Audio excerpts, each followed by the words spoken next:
पुण्यात्माहरू, तपाईँ सृष्टि रचनाको बारेमा सुनिरहनु भएको छ। जबसम्म तपाईँ यो सृष्टि रचनाको विषयमा जान्नुहुन्न, तबसम्म तपाईँ यो आध्यात्मिक ज्ञानलाई, तत्त्वज्ञानलाई बुझ्न सक्नुहुन्न, न कुनै पनि सद्ग्रन्थलाई बुझ्न सक्नुहुन्छ।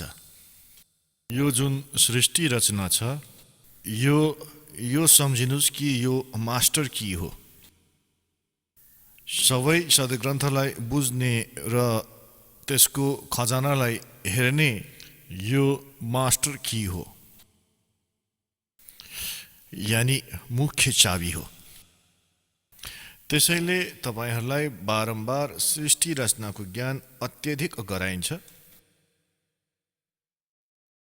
अब सृष्टि रचनामा तपाईले परमेश्वर कबीर देवजीद्वारा रचिएको आफ्नो सृष्टिको ज्ञान उनैको द्वारा बताइएको यस दासको मुखारबिन्दबाट सुन्नुभयो। त्यो अहिलेसम्म तपाईहरूलाई भर्बली सुनाएको छु, मौखिक सुनाएको छु। अब त्यो सृष्टि रचनाको विषयमा हाम्रो सद्ग्रन्थले के भन्दछ? पुण्यात्माहरू, जस प्रकार विद्यार्थी विद्यालयमा जान्दछन्, उनीहरूको एक सिलेबस पाठ्यक्रम उनीहरूको निहित हुँदछ। सिलेबस एक विशेष हुँदछ र जो टिचर सिलेबसको आधारले बच्चाहरूलाई शिक्षा दिँदछन्, पढाउँदछन्, ती टिचर सही छन्। र जो टिचर सिलेबसको बाहिर गएर ज्ञान दिँदछन्, ती टिचर ठिक होइनन्। ती अध्यापक बच्चाहरूका हितैषी होइनन्, उनीहरूको जीवनको नाशक हुन्। त पुण्यात्माहरू, जो सद्ग्रन्थको विपरीत ज्ञान, शास्त्र विरुद्ध ज्ञान जो सन्तहरूले बताइरहेका छन् र शास्त्रविधि त्यागेर मनोमानी आचरण गराइरहेका छन्, शास्त्रविधि त्यागेर मनोमानी पूजाहरू गरिरहेका छन्, उनीहरूले न कुनै लाभ प्राप्त गरिरहेका छन् मनुष्य जीवनको, न उनीहरूको अनुयायीहरूले। यसको लागि श्रीमद् भगवत गीता अध्याय 16 श्लोक 23 र 24 भनिएको छ। 23 भनिएको छ कि शास्त्र विधिलाई त्यागेर जसले मनोमानी आचरण गर्दछन्, उनीहरूलाई न त कुनै सुख हुन्छ र न उनीहरूको कुनै गति हुन्छ र न कुनै सिद्धि प्राप्त हुन्छ, अर्थात् व्यर्थ। श्लोक 24 भनियो कि इसबाट तिम्रो लागि अर्जुन, कर्तव्य र अकर्तव्यको अवस्थामा शास्त्र नै प्रमाण हो।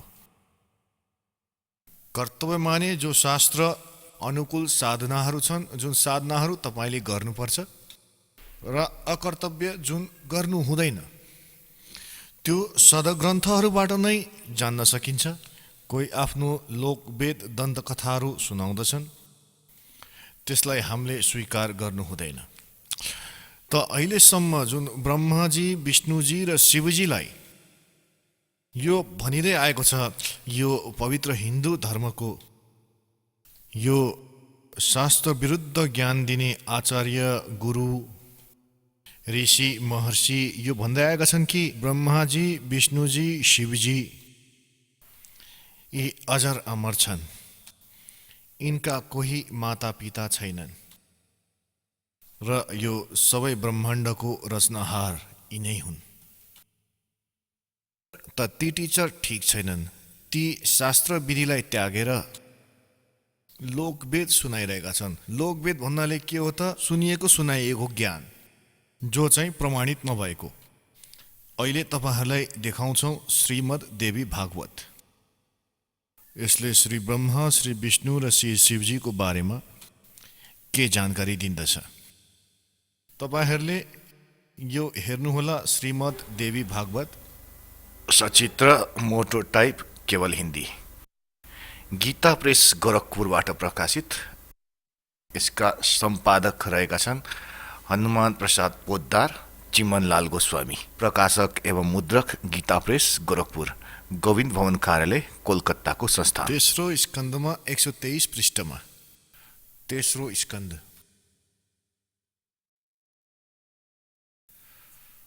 भगवान विष्णुजी आफ्नो माता दुर्गाको स्तुति गरिरहनु भएको छ।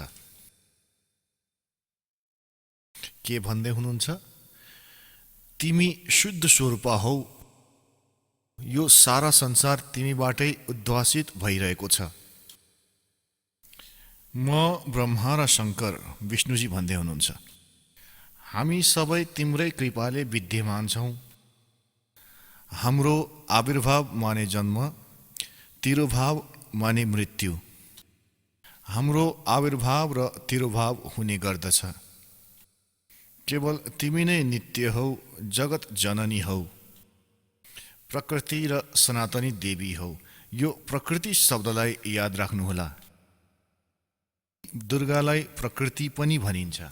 तपाईँले गीताजीमा हेर्नुभएको होला 14औं अध्यायको 3, 4, 5 श्लोकमा, किनकि यो कोड वर्ड हो गीताजी। प्रकृति दुर्गाजीलाई भनिन्छ।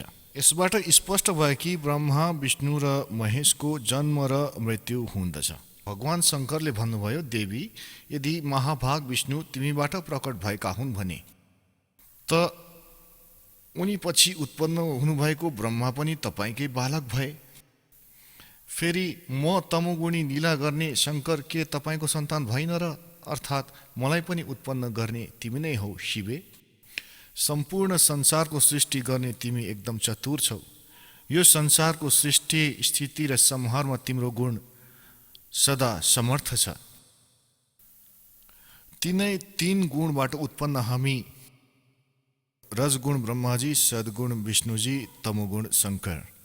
तिनै 3 गुणहरूबाट उत्पन्न हामी ब्रह्मा, विष्णु एवं शङ्कर नियमानुसार कार्य गर्नमा तत्पर रहन्छौँ। पुण्यात्माहरू, यो पवित्र देवी पुराणमा यो केही पंक्तिले नै स्पष्ट गरिदियो कि श्री ब्रह्मा, विष्णु, महेश यी नाशवान छन्। यिनको जन्म र मृत्यु हुँदछ। दुर्गा यिनका माता हुन्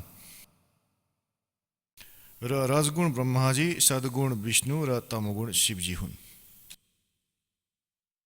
र चौथो यो कन्सेप्ट क्लियर भयो कि यिनले केवल नियमित कार्य मात्र गर्न सक्दछन्। जसको जस्तो नियमित छ, जसको भाग्यमा जे जस्तो मात्र लेखिएको छ, त्यसमा उनीहरूले परिवर्तन गर्न सक्दैनन्। उसलाई त्यस्तो नै दिन सक्दछन्।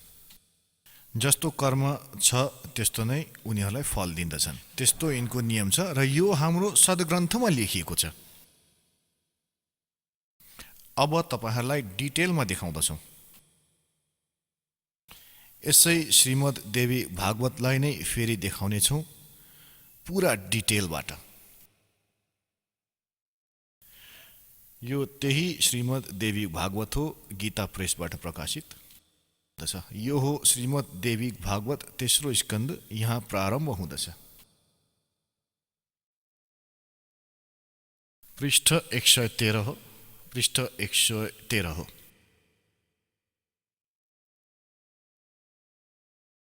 जन्मे जयले सोधे, भगवान, तपाईँले अम्बा यज्ञ अर्थात् परम पवित्र नवरात्र व्रत गरेर त्यसको द्वारा देवीको आराधना गर्ने आज्ञा दिनुभएको छ। अत ती कुन देवी हुन्, कसरी र कहिले प्रकट भइन्, उनको पधार्नुको के उद्देश्य हो तथा उनी कुन गुणबाट विभूषित छिन्, अम्बा यज्ञ कुन प्रकारले हुँदछ। अगाडि ब्राह्मण, यसको साथै विस्तारपूर्वक ब्रह्माण्डको उत्पन्न पनि भन्नुहोस्, किनकि भूदेव ब्रह्माण्डको विषयमा जे पनि भनिएको छ तथा यो जस्तो जो हो यो सबै तपाईँ जान्नुहुन्छ। व्यासजीसँग सोधिरहेका छन् जन्मजयले। मैले सुनेको छु कि ब्रह्मा, विष्णु र रुद्र यी 3 सगुण देवता हुन्। क्रमशः सृष्टि, पालन र संहारको कार्यको उत्तरदायित्व यिनमा रहन्छ। पराशर नन्दन व्यासजी, अब म यिनको सम्बन्धमा विस्तारपूर्वक सुन्न चाहन्छु। तपाईँ बताउने कृपा गर्नुहोस्। व्यासजी भन्नुहुन्छ, राजन, तिम्रो बुद्धि एकदम विशाल छ। अहिले तिमीले जो सोध्यौ कि ब्रह्मादिको उत्पत्ति यानि ब्रह्मा विष्णु महेश, ब्रह्मादि माने ब्रह्मा विष्णु महेशको उत्पत्ति कसरी भयो, सो यो महान कठिन विषय हो। यसमा अनेक प्रश्नहरू उठिरहन्छन्। यही प्रश्न पूर्व समयमा मैले नारदजीलाई पनि गरेको थिएँ। व्यासजी भन्दै हुनुहुन्छ कि मैले नारदजीलाई सोधेको थिएँ यही ज्ञान। मैले भने, मुने, तपाईँ बुद्धिमान हुनुहुन्छ, मलाई यो बताउने कृपा गर्नुहोस् कि यस विस्तृत ब्रह्माण्डको प्रधानकर्ता को हो। मुनिवर, यो ब्रह्माण्ड कहाँबाट उत्पन्न भयो।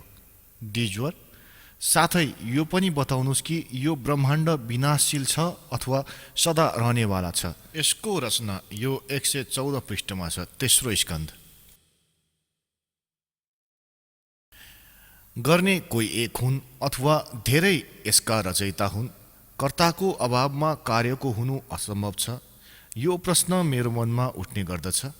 केही मानिस भगवान शङ्करलाई परम कारण मानेर जगतको रचयिता बताउँछन्। उनीहरू भन्दछन्,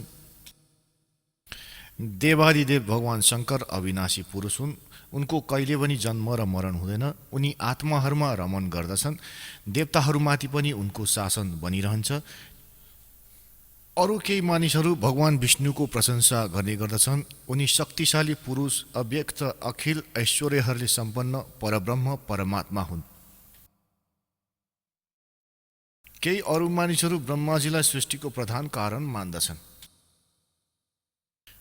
केही आचार्य भवानीलाई सम्पूर्ण मनोरथ पूर्ण गर्ने बताउँदछन्। उनी आदि माया, महाशक्ति एवं परम पुरुषको साथ रहेर कार्य सम्पादन गर्ने प्रकृति हुन्। ब्रह्मको साथ उनको अभेद सम्बन्ध छ।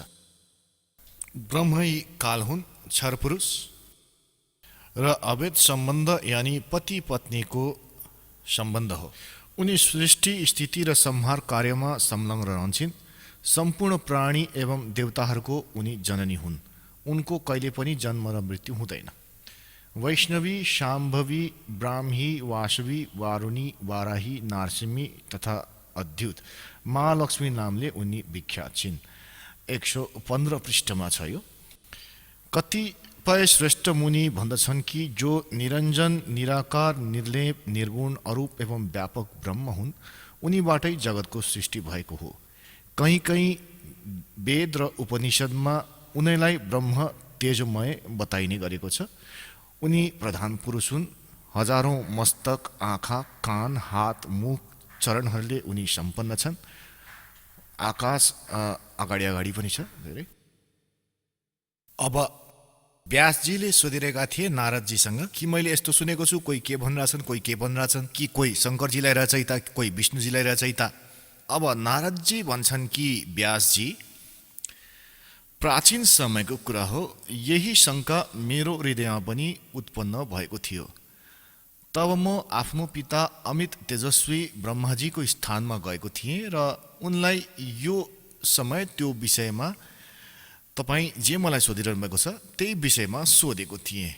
मैले भनेको थिएँ, पिताजी, यो सम्पूर्ण ब्रह्माण्ड कहाँबाट उत्पन्न भयो विभो? तपाईँले सम्यक प्रकारले यसको रचना गर्नुभएको हो अथवा विष्णु यो विश्वको रचयिता हुन् या शङ्करले यसको सृष्टि गरे? जगत प्रभु, तपाईँ विश्वको आत्मा हो। साँचो कुरा बताउने कृपा गर्नुहोस्। कुन देवताको पूजा गर्नु पर्ला तथा कुन देवता सबैभन्दा बढी एवं सर्वसमर्थ छन्? निष्पाप ब्रह्माजी, यो सबै प्रश्नहरूको समाधान गरेर मेरो हृदयको शङ्कालाई दूर गर्ने कृपा गर्नुहोस्। सत्यवती नन्दन व्यासजी, यस प्रकार मेरो प्रश्न सुनेर लोक पितामह ब्रह्माजीले मलाई यसरी भन्नुभयो। ब्रह्माजीले भन्नुभयो, पुत्र, म यस प्रश्नको के उत्तर दिउँ? यो प्रश्न एकदमै जटिल छ। महाभाग, तिमी भगवान विष्णुसँग यसको समुचित समाधान पाउन सक्छौ। यी तीनै देवता, यिनलाई ज्ञान त छैन, त्यसैले आफूबाट अरूतिर पठाइदिन्छन् कि गएर उसलाई सोध। तर पनि विष्णुजीतर्फ उनी सङ्केत गर्छन्, तर पनि आफ्नो ज्ञान उनी बताइरहेका छन्। ब्रह्माजी अगाडि भन्नुहुन्छ, महामते यस संसारमा कोही पनि रागी पुरुष यस्तो छैन जसलाई यो रहस्य विदित होस्।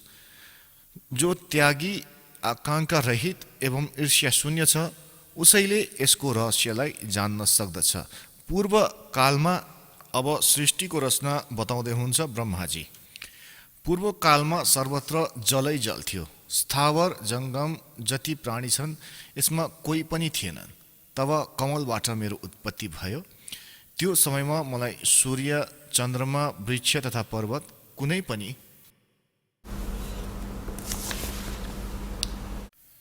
116 पृष्ठमा छ।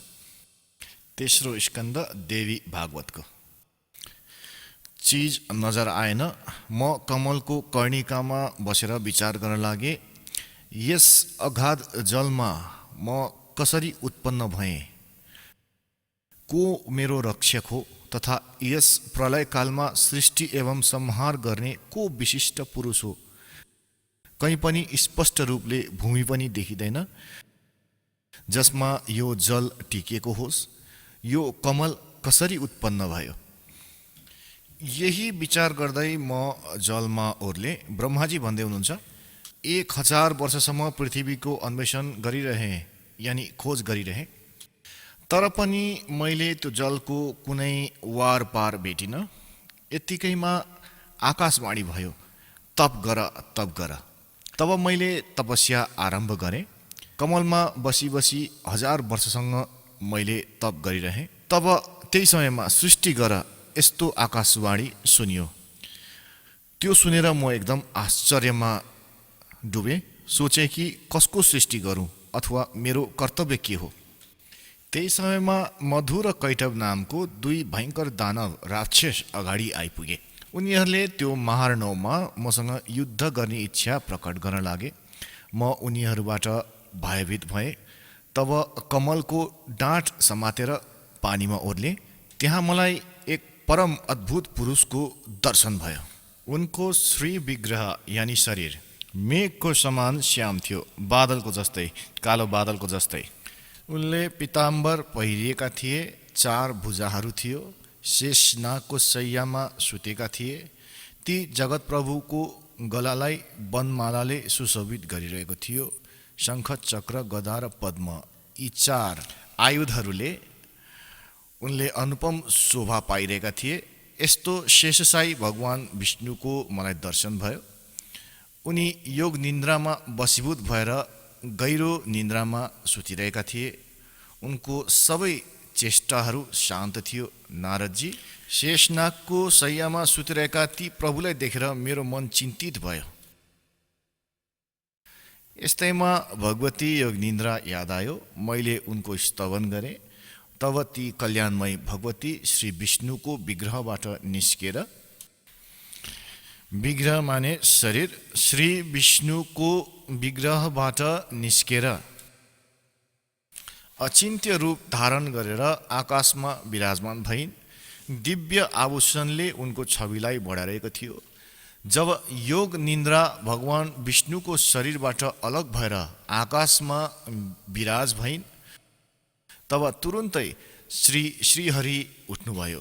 अब पुण्यात्माहरू, जस्तो आज तपाईँलाई सृष्टि रचनामा पहिले भनेको थिएँ, वर्बुली दासले भनेका थिए, जुन परमात्माले हामीलाई भनेका थिए, कबीर साहेबले यो भनेका थिए कि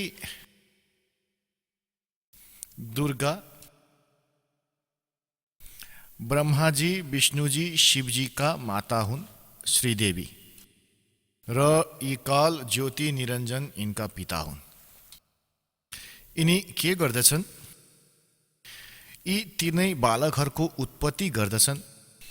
यी काल यानि ब्रह्म, सर्वपुरुष पनि भनिन्छ यिनलाई र सर्वब्रह्म पनि भनिन्छ। सर्वब्रह्म र यी दुर्गाजी, यी दुवैजनाको पति पत्नी व्रत व्यवहारले श्री ब्रह्माजी, श्री विष्णुजी, श्री शिवजीको उत्पत्ति हुँदछ, जन्म हुँदछ।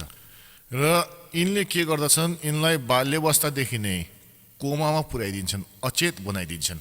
र यिनको पालन पोषण जारी राख्दछन् र जब यी युवा हुँदछन् तब यिनलाई सचेत बनाउँदछन्।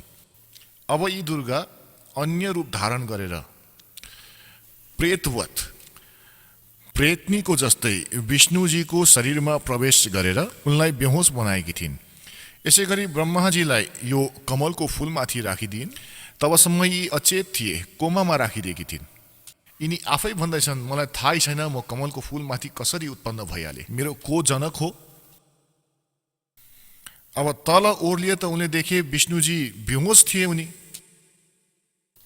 र त्यहाँबाट जब दुर्गा उनी निस्किन बाहिर आइन् त उनी सचेत भए। त यस प्रकार यी सबैलाई यी काल भगवानले आफ्नो सो नियोजित षड्यन्त्रको माध्यमबाट भ्रमित गराएर राखेका थिए, कसैलाई यथार्थ ज्ञान बताएका थिएनन्। अब यहाँ तपाईँ अगाडि हेर्नुहोला।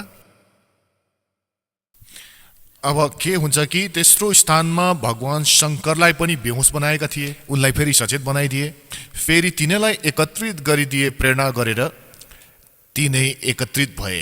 अब हेर्नुहोस्, श्रीमद् सञ्चित देवी भागवत तेस्रो स्कन्द र यहाँ अब यहाँ पढिरहेको थियौँ।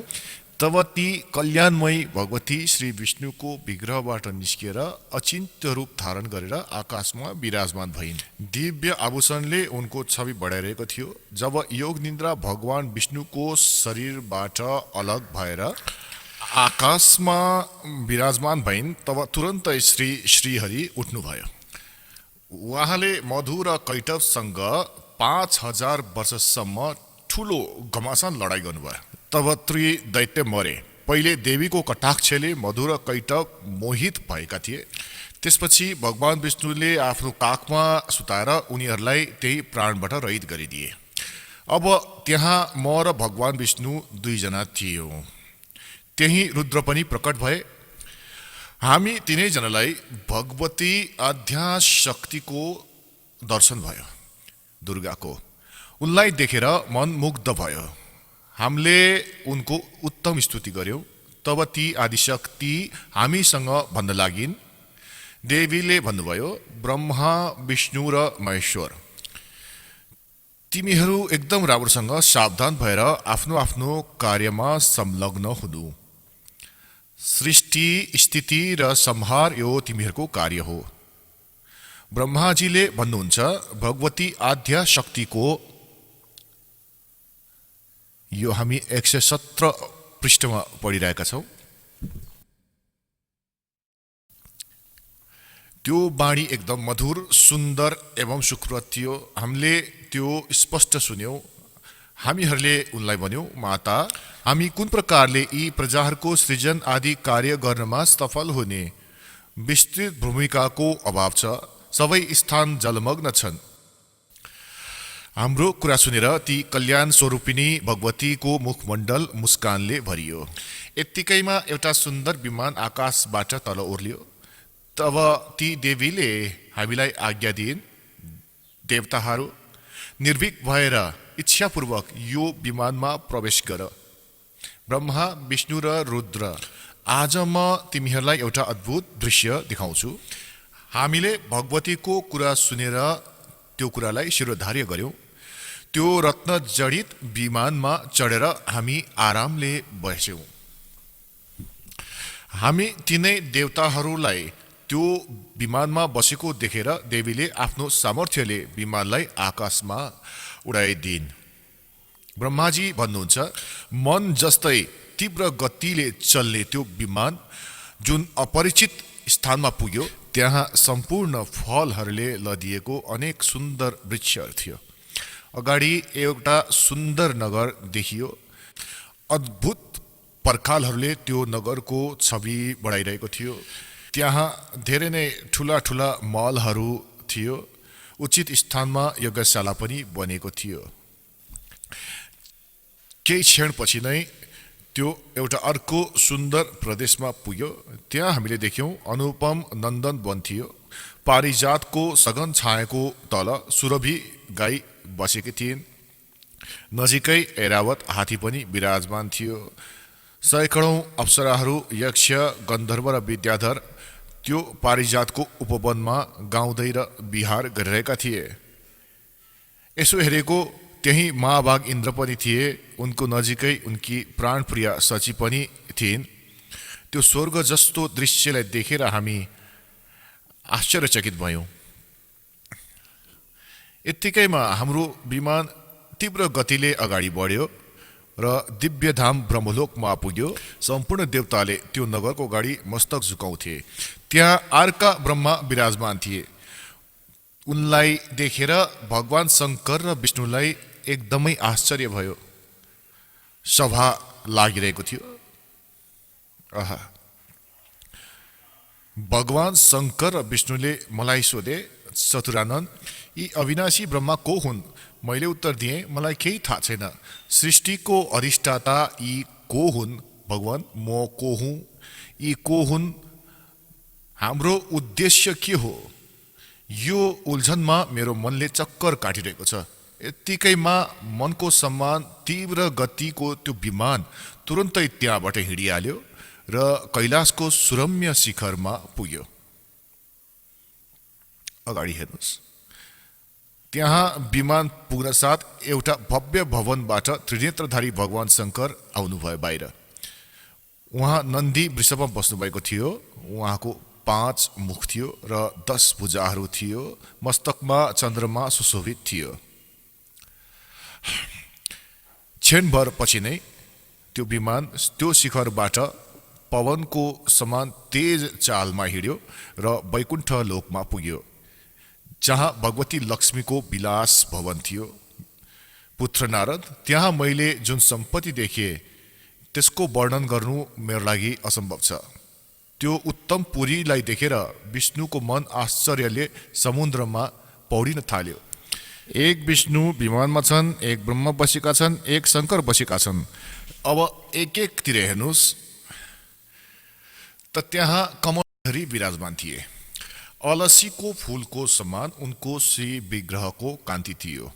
पीताम्बर पहिरिएका थिए, 4 भुजाहरू थियो।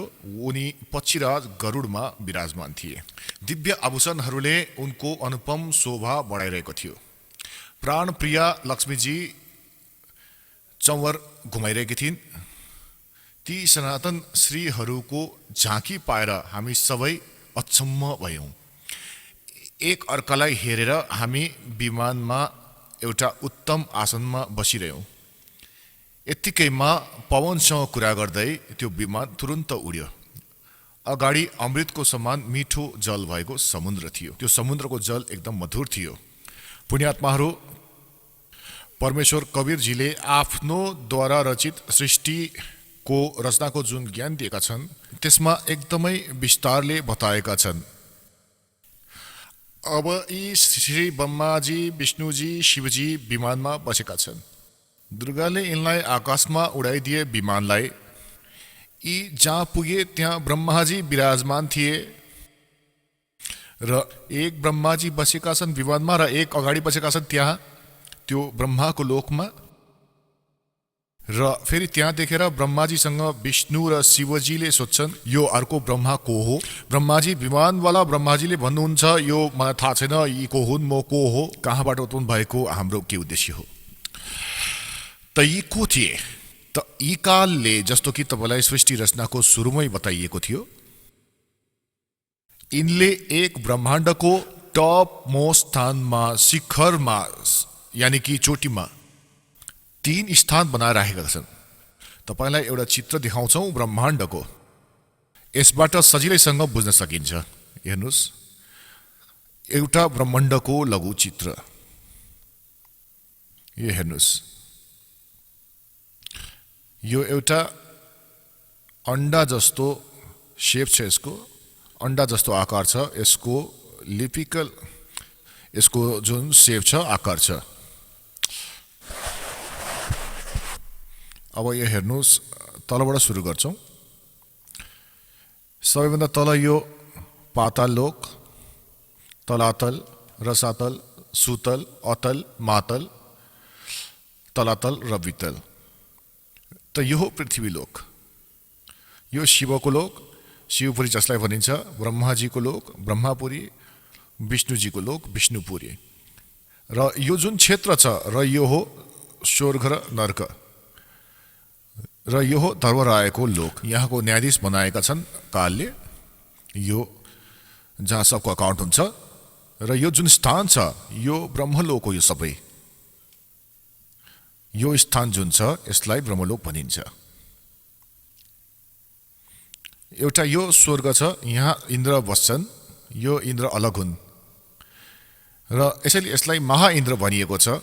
यहाँ के गरिएको छ, यो एउटा महास्वर्ग हो।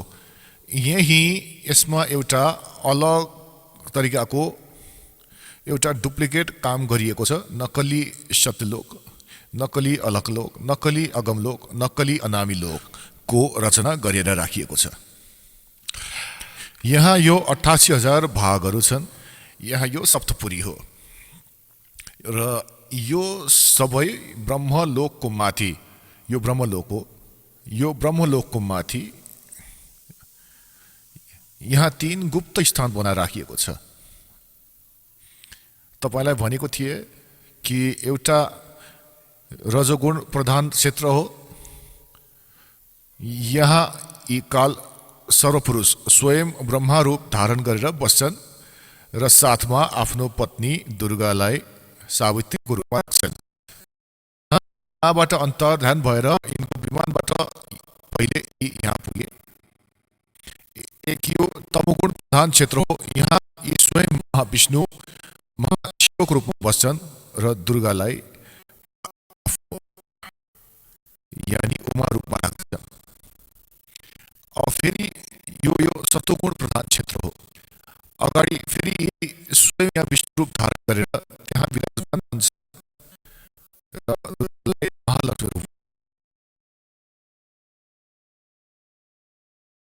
पहिले यिनले देखे यहाँ इन्द्रको लोक थियो। यहाँ यिनले देखे ठुला ठुला वृक्षहरू र अन्य लोकहरू देखे र त्यहाँबाट यहाँ प्रवेश गरे। यहाँबाट अगाडि जान सक्दैनन् उनीहरू। उनीहरूको विमान महाइन्द्रलाई हेरेर पछाडि यहाँबाट आयो र यो बाटोबाट माथि गयो। अगाडि गएर उनीहरूले के देखे, सबैभन्दा पहिले ब्रह्माको यो काल बसेका थिए सर्वपुरुष ब्रह्माको रूपमा र त्यहाँबाट उनीहरूको विमान यहाँ पुग्यो। यहाँ उनीहरूले शङ्करजीलाई देखे। यी काल थिए स्वयं सर्वपुरुषले अलग तरिकाले त्यहाँ 3 रूप धारण गरेर बसेका थिए र फेरि यी विष्णुलोकमा आइपुगे। त्यहाँ एक विष्णु अर्को पनि थिए, लक्ष्मीजी पनि बसेकी थिइन्। यहाँ दुर्गा यी विष्णुरूपी कालको लागि चौवर हल्लाइरहेकी थिइन्। यहाँबाट फेरि उनीहरूको विमान यहाँ आयो, यो गुलियो जलको समुद्रमा। यहाँ दुर्गाको एक लोक अलग्गै छ। अब अगाडि पढेछौँ। यहाँसम्म हामी पढ्दै पढ्दै आइपुग्यौँ श्री देवी पुराणमा। अब हामी यहाँ आउनेछौँ यो मिठो जलमा। यो मिठो जलको समुद्रमा हामी पुग्यौँ। अब यहाँ पुग्छौँ। पुण्यात्माहरू, आज हाम्रो सद्ग्रन्थ जे प्रमाणित गर्दछ, यो ज्ञान परमेश्वर कवीरजीले 600 वर्ष पहिले आफ्नो सच्चिदानन्द ज्ञान ब्रह्मको वाणीमा, कवीर वाणीमा लिपिबद्ध गराएका छन् आजभन्दा 600 वर्ष पहिले। र आज यी सद्ग्रन्थमा हामीलाई सत्य लागिरहेको छ। त यसबाट यो सिद्ध छ कि पूर्ण परमात्मा कवीरजी हुन्, जसले पहिले नै यो ज्ञान हामीलाई दिइसकेका थिए र यो हाम्रो सद्ग्रन्थमा विद्यमान छ। अब हामी कहाँसम्म पढ्दै पढ्दै आइपुग्यौँ कि यी तिनै यो विमानमा बसेका छन् ब्रह्मा, विष्णु र शिवजी। र दुर्गाले आफ्नो शक्तिले विमानलाई आकाशमा उडाइदिइन्। पहिले उनीहरू पुगे ब्रह्माजीको लोकमा। त्यहाँ त्यो कालको त्यो स्थानमा पुगे जुन रजोगुण प्रधान थियो। त्यहाँ यी स्वयं सर्वपुरुष यानी काल ब्रह्म स्वयं नै ब्रह्मा रूप धारण गरेर विराजमान थिए। अगाडि फेरि गए त यी शङ्कर रूपमा विराजमान थिए। अझै अगाडि गए त यी विष्णु रूपमा विराजमान थिए। फेरि त्यहाँबाट यिनको विमान कहाँ गयो? यो सबै यसकारण गरिएको थियो कि उनीहरूले आफूले आफूलाई भगवान नै नमानुन् भनेर यिनको भ्रम निवारण गरिदिन्छन्।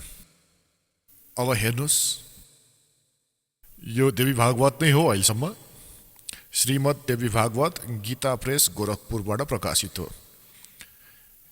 यो त्यही पुस्तक हो जुन पहिले पनि देखाइसक्यो। हामीले यहाँसम्म पढिसक्यौँ। हामीले यो पढ्यौँ 118मा। यत्तिकैमा हाम्रो विमान तीव्र गतिले अगाडि बढ्यो र दिव्यधाम ब्रह्मलोकमा पुग्यो। त्यहाँ एक अर्का ब्रह्मा विराजमान थिए। एक त विमानमा छन्, एक त्यहाँ विराजमान छन् अर्को। त्यो भ्रम थियो, छर पुरुष थिए, धोका दिइरहेका थिए उनीहरूलाई। उनी स्वयं ब्रह्मा रूपमा त्यहाँ विराजमान थिए। उनलाई देखेर भगवान शङ्कर र विष्णुलाई एकदमै आश्चर्य भयो। सभा लागिरहेको थियो। भगवान शङ्कर र विष्णुले मलाई सोधे, चतुरानन, यो अविनाशी ब्रह्मा को हुन्? मैले उत्तर दिए, मलाई केही थाहा छैन। सृष्टिको अधिष्ठाता यी को हुन्? भगवान म को हुँ? यी को हुन्? र हाम्रो उद्देश्य के हो? यही उल्झनमा मेरो मनले चक्कर काटिरहेको छ। यत्तिकैमा मनको समान तीव्रगामी त्यो विमान तुरन्त त्यहाँबाट अगाडि बढ्यो र कैलाशको सुरम्य शिखरमा पुग्यो। त्यहाँ विमान पुग्न साथ एउटा भव्य भवनबाट त्रिनेत्रधारी भगवान शङ्कर बाहिर निस्के। उनी नन्दी वृषभमा बसेका थिए। यो काल निस्के त्यहाँबाट, छरपुरुष। र फेरि त्यहाँबाट क्षणभरमै त्यो विमान त्यो शिखरबाट पनि पवन जस्तै तेज गतिमा उड्यो र वैकुण्ठ लोकमा पुग्यो। त्यहाँ को थिए? कमलोचन श्रीहरि भगवान विराजमान थिए। यी काल बसिरहेका थिए, सर्वब्रह्म, छरपुरुष र उनको 4 भुजा थियो। पक्षीराज गरुडमा विराजमान थिए र प्राणप्रिय लक्ष्मीजी चमर हल्लाइरहेका थिए। अब हामी यहाँ आउनेछौँ। तल हेरौँ। यत्तिकैमा पवनसँग कुरा गर्दै त्यो विमान तुरन्तै उड्यो। अगाडि अमृतको समान मिठो जल भएको समुद्र थियो। यसको जल एकदम मधुर थियो। हामी 119 पृष्ठमा पढ्नेछौँ। अब 118 हामीले पढ्यौँ। त्यो समुद्रमा त्यहाँ एउटा मनोहर द्वीप थियो। त्यो द्वीपमा एक मङ्गलमय मनोहर पलङ बिछ्याइएको थियो। त्यो पलङमा सुन्दर रत्नहरू जडिएको थियो। त्यो उत्तम पलङमा एकजना दिव्य रमणी बसेकी थिइन्। यी दुर्गा गएर त्यहाँ विराजमान भइन् अगाडि। ती यस्तो प्रभावपूर्ण देवी थिइन्, मानव करोडौँ बिजुलीहरू एकसाथ चम्किरहेको होस्।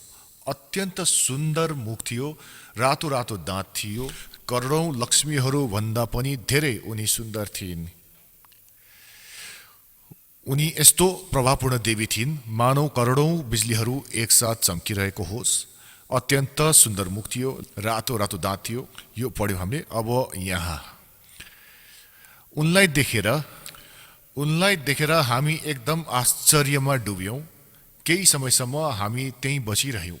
आपसमा भन्न थाल्यौँ, यो सुन्दरी को हुन् र यिनको के नाम हो? हामी यिनको विषयमा एकदमै अनभिज्ञ थियौँ। यिनको हजारौँ नेत्र, हजारौँ हात, हजारौँ मुख छ। टाढाबाट हेर्दा नै यिनी एकदमै सुन्दरी प्रतीत हुन्छन्। यी न कुनै अप्सरा हुन्, न गन्धर्व कन्या, न कोही देवकन्या नै। यसरी शङ्कास्पद भएर नै हामी त्यहाँ बसिरह्यौँ।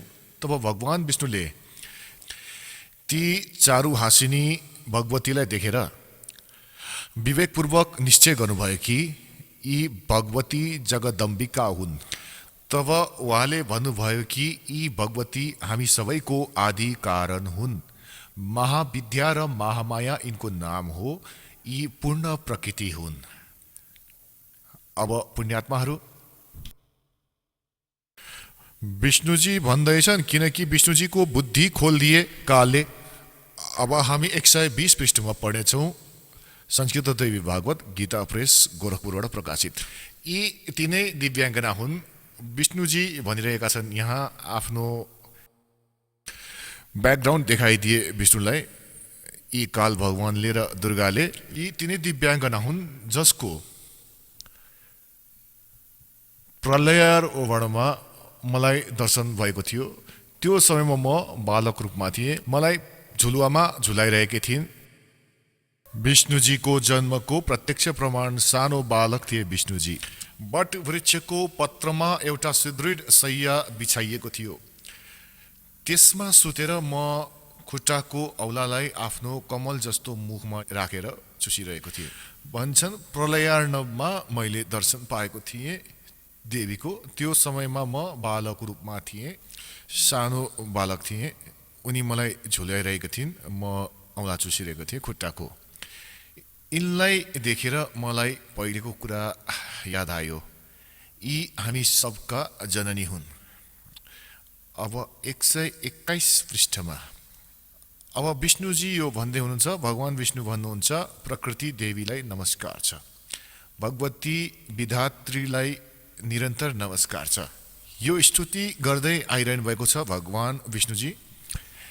यहाँ हेर्नु होला 123 पृष्ठमा जो प्रारम्भमा पढेको थियो, अब त्यही आइपुग्यौ। भगवान विष्णुजी स्तुति गर्दै हुनुहुन्छ आफ्नो दुर्गा माताको, तिमी शुद्ध स्वरूपा हौ, यो सारा संसार तिमीबाटै उद्भासित भइरहेको छ। म ब्रह्मा र शङ्कर हामी सबै तिम्रै कृपाले विद्यमान छौँ। हाम्रो आविर्भाव यानि जन्म र तिरोभाव माने मृत्यु हुने गर्दछ।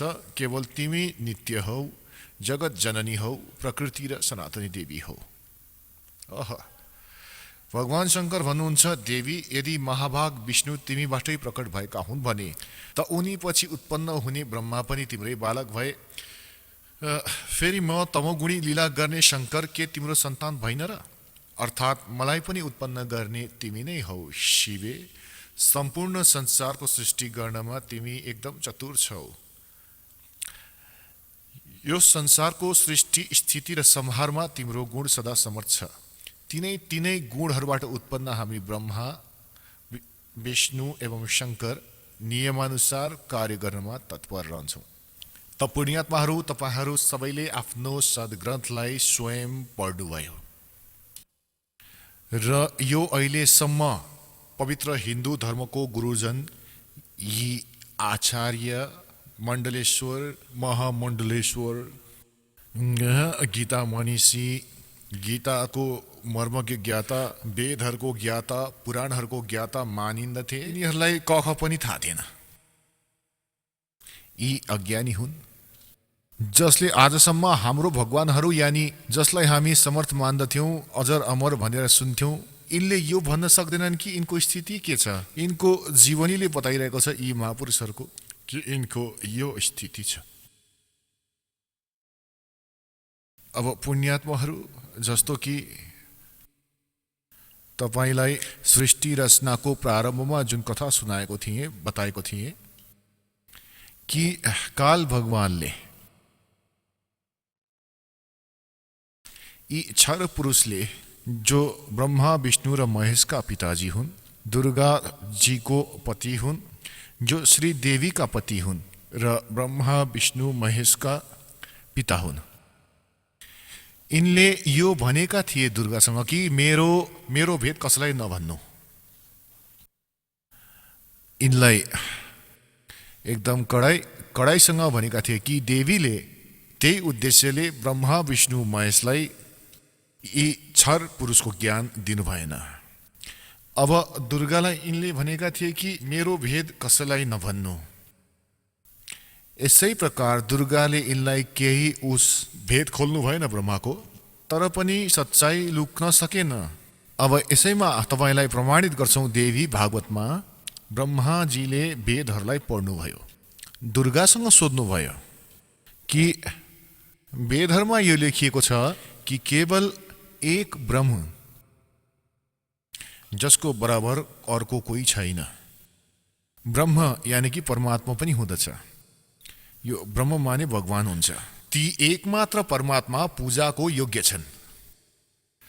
त ती के तपाईँ नै हो? ब्रह्माजीले सोध्नुभयो कि त्यो तपाईँ नै हो? दुर्गासँग सोध्नुभयो। अब दुर्गाले के उत्तर दिनुहुन्छ हेर्नेछौँ। हामी श्रीमद् देवी भागवत दुर्गा पुराण देवी पुराण पढ्दैछौँ, गीता प्रेस गोरखपुरबाट प्रकाशित। यसको तेस्रो स्कन्द पढ्दैछौँ हामी, पृष्ठ नम्बर 125। 123सम्म हामीले पढिसक्यौँ। यहाँ 124मा हेर्नुहोला। ब्रह्माजी भन्नुहुन्छ, अद्भुत तेजस्वी भगवान शङ्करको यो स्तुति सुनेर भगवती जगदम्बिकाले आफ्नो कुरा सुनाउनु भयो। अब यहाँ ब्रह्माजी सोध्दै हुनुहुन्छ, यो 125 पृष्ठमा हामी पढ्दैछौँ। तेस्रो स्कन्द हो यो। यस मूर्त र अमूर्त जगतको आधार तिमी भन्दा अगाडि कोही पनि अर्को पुरुष थिएन, कोही तेस्रो पनि छैन। एकमेव द्वितीयम ब्रह्म। यस वेदको वचनलाई व्यर्थ भन्नु त मिल्दैन। अब दुर्गाले यिनलाई भन्नुभयो कि म नै सब हुँ, म नै तिम्रो पिता हो, म नै तिम्रो माता हुँ। त अब ब्रह्माजीले वेदहरूलाई पढ्नुभयो त उहाँले भन्नुभयो यो वेदको वचनलाई व्यर्थ भन्नु त मिल्दैन। र यहाँ अनुभव अर्कै कुरा भन्दैछ। यस प्रकार वेद वाक्य र अनुभवको बीचमा अत्यन्त विरोध उत्पन्न भइरहेको छ। वेदले भन्दछ एकमेव द्वितीयम ब्रह्म हो। त के यो आत्मस्वरूप तिमी नै हौ अथवा त्यो कोही अरू नै पुरुष हो? मेरो यस शङ्कालाई दूर गर्ने कृपा गर। कुनै महान पुण्यको प्रभावले नै मलाई तिम्रो चरणको सेवा सुलभ भएको हो। तिमी स्त्री हौ या पुरुष, यो रहस्य पनि मलाई विशद रूपले कृपा गरेर बताइदेऊ। अध्याय 4-5 यहाँ पुरा भयो। तेस्रो स्कन्द 6औं अध्याय सुरु भयो। ब्रह्माजी भन्नुहुन्छ यस प्रकार मैले जब भगवती जम्बिकासँग विनयपूर्वक सोधे तब उनले मधुर बाणीमा मलाई भन्न लागिन्। देवीले भन्नुभयो म र ब्रह्मा एकै हो। अब भयो नि दुई। सच्चाइलाई लुकाएर लुक्दैन, एकै हौ। ममा र यी ब्रह्ममा कहिले पनि किञ्चित मात्र पनि भेद छैन।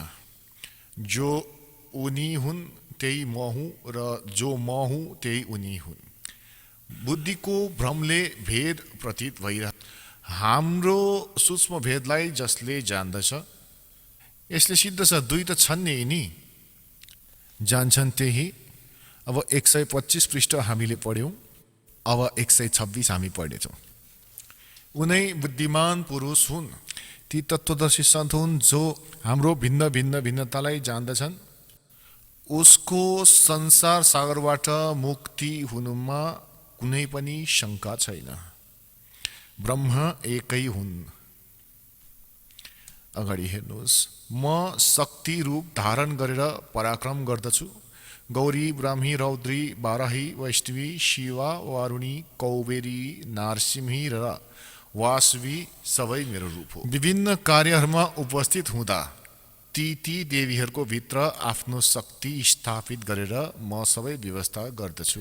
हो, ती देवीलाई निमित्त बनाउनु मेरो स्वभाव हो। अब अगाडि हेर्नु होला। अब पुण्यात्माहरू तपाईहरू पढ्दै हुनुहुन्छ आफ्नो सद्ग्रन्थलाई स्वयं। तपाईहरूले तेस्रो स्कन्दमा र पृष्ठ नम्बर 125 मा पढ्नुभयो। ब्रह्माजी भन्नुहुन्छ कि मैले जब दुर्गासँग सोधे माता श्री जगदम्बिकासँग कि वेदहरूमा लेखिएको छ कि एकमेव द्वितीयम ब्रह्म, द्वितीयम जसको बराबर अर्को कोही पनि हुँदैन, ती ब्रह्म नै सप्थोक हुन्। यहाँनिर कि तपाईँ जे भन्दै हुनुहुन्छ कि म नै सप्थोक हो, यो सृष्टिको रचना गर्ने पनि म नै हो, म बाहेक अरू कोही होइन, त यी वेदको वाक्यहरूलाई झुटो पनि भन्न सकिँदैन। अनुभवले हामीलाई यो भन्छ कि परमात्मा निराकार छन् र वेदले यो भन्दछ कि उनी साकार छन्। त हाम्रो अनुभवमा र यथार्थतामा एकदम विरोध छ। त के त्यो ब्रह्म तपाईँ नै हो अथवा कोही अरू हो? ब्रह्माजीले सोध्नुभयो। त दुर्गाले पहिले त भकाउनुहुन्छ उहाँलाई कि ती ब्रह्ममा र ममा कुनै अन्तर छैन। म उही हुँ र ऊ मै हो। हामी दुईजनाको सूक्ष्म भेद जसले जान्दछ ऊ परम पुरुष हो, विद्वान पुरुष हो, तत्त्वदर्शी। अगाडि फेरि हेर्नुहोस् 129 पृष्ठमा बिल्कुलै स्पष्ट भइहाल्छ। हेर्नुहोला तेस्रो स्कन्द देवी भागवत। हामी तेस्रो स्कन्द पढ्दैछौँ। संक्षिप्त देवी भागवत पृष्ठ नम्बर 129 मा यसरी सृष्टिको क्रम मैले संक्षेपमा तिमीलाई भने। यहाँ देवी भन्दै हुनुहुन्छ, दुर्गाले भन्दै हुनुहुन्छ। यहाँ देवीको प्रवचन चलिरहेको छ, देवीले भन्नुभयो, यो देवीले भन्दै हुनुहुन्छ। यो 129 पेजमा यसरी सृष्टिको क्रम मैले संक्षेपमा तिमीलाई भने। महानुभाव देवताहरू ब्रह्मा, विष्णु र शिवलाई दुर्गाले भन्दै हुन्छ, अब मेरो कार्य सिद्ध गर्नको लागि विमानमा बसेर तिमीहरू शीघ्र जाऊ। कुनै कठिन कार्य आयो भने जब तिमीहरू मलाई स्मरण गर्छौ तब म अगाडि आउँछु। देवताहरू, मेरो तथा सनातन परमात्माको ध्यान तिमीहरूले सधैँ राख्नु पर्नेछ। अब यहाँ यी दुई भए, अघि भन्दै हुनुहुन्थ्यो मनै सब थोक हो, अब यी भन्दै हुनुहुन्छ मेरो तथा सनातन। दुर्गाले ब्रह्मलाई नै सनातन परमात्मा भन्दै हुनुहुन्छ। हामी दुवैको स्मरण, फेरि दुई, हामी दुवैको स्मरण गरिरह्यो भने तिमीहरूको कार्य सिद्ध हुनुमा किञ्चित मात्र पनि शङ्का रहने छैन। ब्रह्माजी भन्नुहुन्छ, यस प्रकार यस्तो भनेर भगवती जगदम्बिताले हामीलाई विदा गर्नुभयो। उहाँहरूले शुद्ध आचार भएको शक्तिहरूमध्ये भगवान विष्णुको लागि महालक्ष्मीलाई, शङ्करको लागि महाकालीलाई र मेरो लागि महासरस्वतीलाई पत्नी बन्ने आज्ञा दिनुभयो। अब त्यो स्थानबाट हामी हिँड्यौँ र दोस्रो स्थानहरूमा हामी तिनैजनाको पुरुष रूपमा प्रतिष्ठा भयो। तपाईहरूलाई यो दासले परमेश्वर कवीरजीद्वारा रचिएको सृष्टि र यो सम्पूर्ण ब्रह्माण्डको रचना कहिले कहिले कसरी भयो यो सबै बताएको थिए। यो दासले तपाईहरूलाई मौखिक सुनाएको थियो, वर्बली सुनाएको थिए। र आज यो सद्ग्रन्थहरूले, हाम्रो शास्त्रले यो प्रमाणित गरिदियो कि जुन 600 वर्ष पहिले परमेश्वर कवीरजीले हामीलाई ज्ञान दिनुभएको थियो त्यो आज हाम्रो सद्ग्रन्थमा विद्यमान छ। र यी नक्कली गुरु आचार्य झुठा वेद ज्ञानहीन शास्त्रहरूको ज्ञानबाट हीन छन् र यी भन्दछन् कि ब्रह्मा विष्णु महेश अजर र अमर छन्, यिनका कोही माता पिता छैनन्, यी सर्वेश्वर हुन्, महेश्वर हुन्। त अब यो त कन्सेप्ट क्लियर भयो दुर्गाको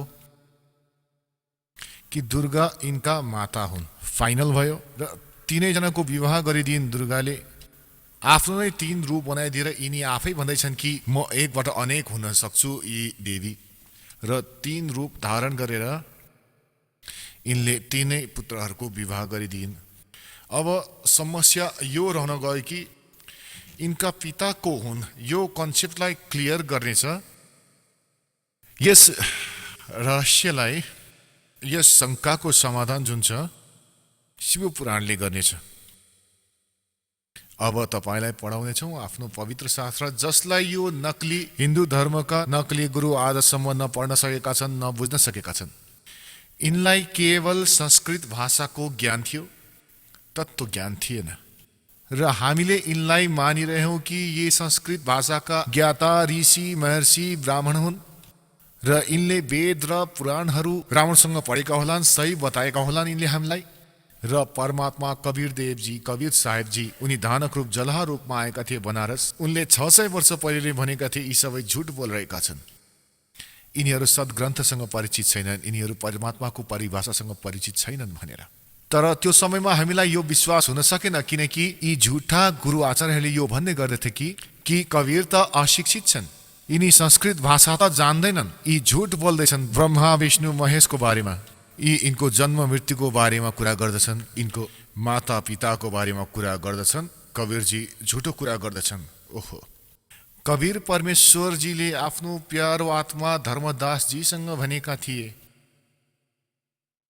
कि धर्मदास, कलियुगको जब 1505 वर्षहरू बित्नेछ तब यो मेरो कुरा साँचो हुनेछ, जुन कुरा आज म तिमीलाई सुनाइरहेको छु। के अब मैं तुमसे कहूँ चिताई, त्रिदेवन की उत्पत्ति भाई, माँ अष्टंगी पिता निरंजन, ये जम दारुण वंशन अंजन, तीन पुत्र अष्टंगी जाए, ब्रह्मा विष्णु शिव नाम धराए। जुन आज म तिमीलाई बताइरहेको छु कि यी ब्रह्मा विष्णु महेश की माता दुर्गा हुन् र पिता निरञ्जन हुन्। यी काल छर पुरुष हुन्। यो मेरो जुन वचन छ, आजबाट 5505 वर्षपछि जब कलियुग बित्नेछ तब यो साँचो हुनेछ। र आज जुन छ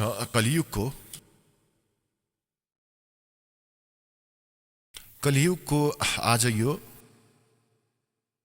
त्यो समय आइसक्यो।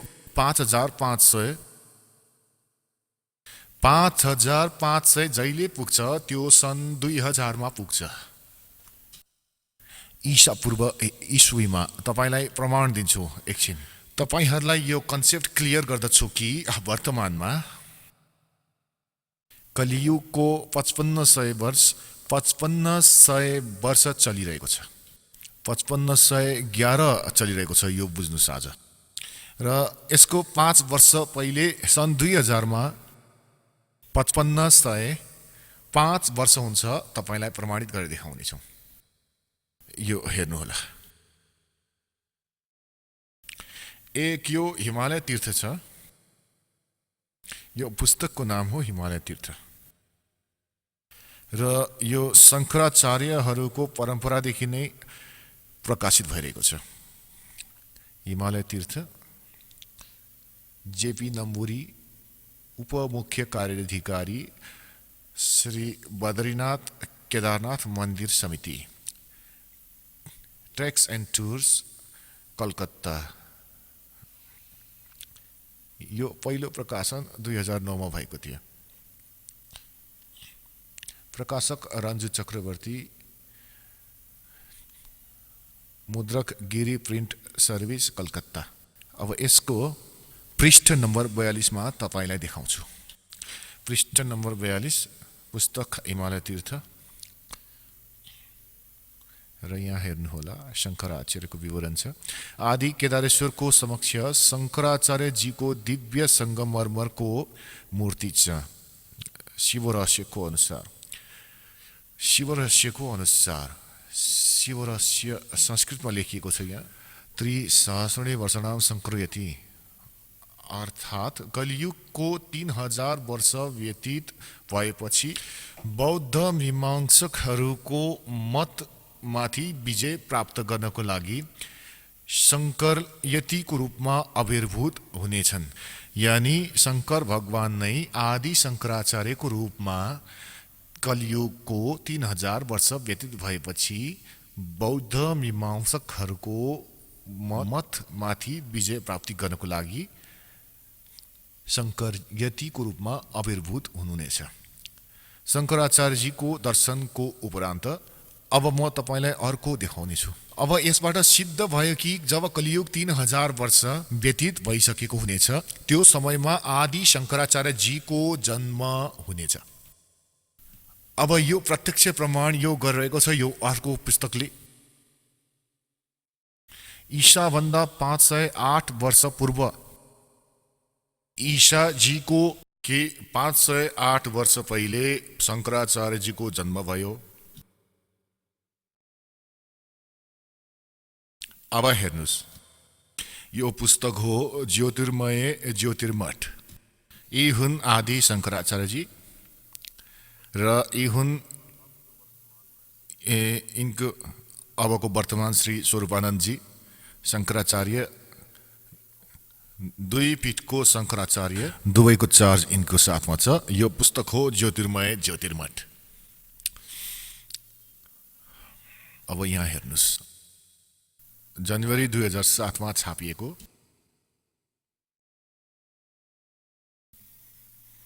संरक्षक अनन्त श्री विभूषित ज्योतिष्ठिधाधीश्वर एवं दारोका शारदा पीठाधीश्वर, दुवैको मालिक जगद्गुरु शङ्कराचार्य स्वामी श्री स्वरूपानन्द सरस्वतीजी महाराज। सम्पादक लेखक एवं सङ्कलनकर्ता विष्णुदत्त शर्मा, अध्यक्ष आध्यात्मिक उत्थान मण्डल, दिल्ली। प्रेरणा स्रोत श्री मुद्रक हेर्नुभयो, फाइन प्रिन्ट, परामर्श एवं सहयोग प्रकाशक अखिल भारतीय आध्यात्मिक उत्थान मण्डल 1-32-34 गली नम्बर 2 रामनगर मण्डली रोड साधरा दिल्ली। अब यसको पृष्ठ नम्बर 11 मा तपाईलाई देखाउँछौं। आद्य गुरु शंकराचार्य संक्षिप्त जीवन परिचय। लगभग 2500 वर्ष पूर्व शंकराचार्यको जन्म चरमराती आस्थाको युगमा केरल प्रान्तमा पूर्णा नदीको तटमा कालाडी ग्राममा धर्मनिष्ठ नम्बुदरी शैव ब्राह्मण श्री शिवगुरु र धर्मपरायण सुभद्राको घरमा भयो। श्री शिवगुरु तैत्तरीय शाखाका यजुर्वेदी थिए। आदि शंकराचार्य। शंकराचार्यको जन्म भगवान शंकरको आशीर्वादले भयो, अत उनको नाम शंकर राखियो। गुरु परम्परागत मठहरूको अनुसार उनको आविर्भाव काल ईसा पूर्व 508 या 476 वर्ष मानिन्छ। यो 476 को अर्थ 32 वर्षको उमेरमा यिनको देहान्त हुन्छ। यसमा 32 कम गर्यो भने यति नै हुन्छ 476, यानी 508 वर्ष पूर्व, लगभग यहाँ भनिएको छ 2500 वर्ष पूर्व। 2500 वर्ष पूर्व उनको जन्म भयो। कहाँ भने यसबाट सिद्ध भयो कि ईसा पूर्व 508 वर्ष। यो 2007 मा लेखिएको। त ईसाको 2000 मानेर हामी अगाडि बढ्यौं भने त्यो समय 508 वर्ष पूर्व, यानी 2000 बाट 2508 वर्ष, यानी 2508 वर्ष पहिले प्लसमा जोड दिनुस् 3000, 5508 वर्ष भयो। र 1954 देखि यो दासलाई यो नामदानको आज्ञा भयो। सन् 2000 मा कृपा भयो, परमात्माले दया गर्नुभयो, यी सद्ग्रन्थहरूलाई देखे। 2000 पछि यी सद्ग्रन्थहरूलाई, जो आफ्नो सद्ग्रन्थ छ, यिनलाई देखेर यो दासले एक पुस्तकको रचना गर्यो, परिभाषा प्रभुको। फेरि परमेश्वरको सार सन्देश र गहिरो नजर गीतामा, यानी गीताजीको यथार्थवाद के हो। त परमात्माले भनेका थिए कि जब कलियुगको 5505 वर्ष बित्नेछ, त्यो समयमा मेरो यो आजको भनिएको कुरा साँचो हुनेछ। धर्मदास के भनेका थिए परमात्माले कि ब्रह्मा विष्णु महेश नाशवान छन्, यिनको जन्म मृत्यु हुने गर्दछ। ब्रह्मा विष्णु महेशका पिता ज्योति निरञ्जन क्षरपुरुष यी काल हुन् र माता यिनका जगदेवी दुर्गा हुन्। तर त्यो समयमा कसैले मानेको थिएन। 600 वर्ष पहिले सन् 1398 देखि सन् 1518 सम्म परमात्माले 120 वर्षसम्म यही ज्ञान दिँदै रहे। तर यी नकली गुरुहरूले, यी हठी आचार्यहरूले यी परमात्माको ज्ञानलाई हामीसम्म पुग्नै दिएनन्। परमात्मा कवीरजीले भन्नुहुन्थ्यो, यो दुनियाँ गजब के भन्ने, मेरो कुरा कसैले नमान्ने। जस्तो कि पछि लागिरहेका छन् नकली गुरुहरूको र यिनका दन्ती कथाहरूलाई साँचो मानेर हिँडेका छन्, र हामी जुन सत्य भनिरहेका छौँ यसमा विश्वास गरिरहेका छैनन्। त यसको लागि परमात्माले यो समय सिलेक्ट गरेका थिए कि एक समय कलियुग आउनेछ र त्यो समयमा सबै जनतालाई शिक्षित गर्नुपर्छ। र जनता जब शिक्षित हुनेछन्, श्रद्धालु जब शिक्षित हुनेछन्, सद्ग्रन्थलाई स्वयं आँखाले हेर्नेछन् र गदगद भइहाल्नेछन्। हामीलाई परमात्मा चाहिन्छ र हामी यी सबै सद्ग्रन्थलाई, पवित्र 4 वेदहरूलाई, पवित्र 18 पुराणहरूलाई, पवित्र श्रीमद् भगवत गीताजीलाई हामी सत्य मान्दै आएका छौँ र सत्य मान्नेछौँ। र तिनमा लेखिएको छ भने आज हामीले त्यसलाई सत्य मान्नै पर्दछ। यी लोक वेद सुनाउने गुरु आचार्य गुरुहरूसँग हामीले पिछा छुडाउनै पर्दछ। यही नै हाम्रो बुद्धिमत्ता हो। र परमेश्वर कवीरजी भन्नुहुन्छ, जान बुझ साची त जय, और करे झुट तैने ताकि संगत हे प्रभु स्वप्नमै भी नदे। यति प्रमाण देखेर पनि यी नक्लीहरूबाट हट्न सकिँदैन भने, सच्चाइलाई ग्रहण गर्न सकिँदैन भने, त त्यो विषयमा भनियो कि जानबुझ साँची त जय। और करे झुट तैने ताकि संगत हे प्रभु स्वप्नमै भी नदे। यानी भन्न खोजिएको कि टाढै नै ठिक छ, जो यति धेरै देखेर पनि मानिरहेका छैनन्। यी आदि शंकराचार्यहरूले पनि शंकराचार्यहरूलाई पनि ब्रह्मा विष्णु महेशको स्थितिको बारेमा थाहा छैन, अजर अमर भन्दछन्। त पुण्यात्माहरू, परमात्मा कबीरजीले भन्नुभएको थियो, एक न भूल्या दो न भूली या भूले सब संसारी। अब हामी अगाडि बढ्नेछौँ कि श्री ब्रह्मा, श्री विष्णु, श्री शिवजीको अब पिताजी क्लियर गर्नु छ र उनैको जीवनीमा अब शिवपुराण देखाउनेछौँ। यो हेर्नुहोस्, शिवपुराण, संक्षिप्त शिवपुराण, सचित्र मोटो टाइप, केवल हिन्दी,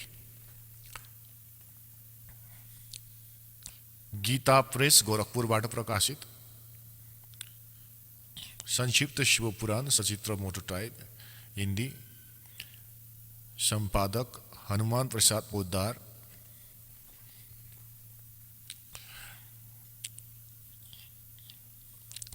प्रकाशक एवं मुद्रक गीता प्रेस गोरखपुर, गोविन्द भवन कार्यालय कोलकाता संस्थान।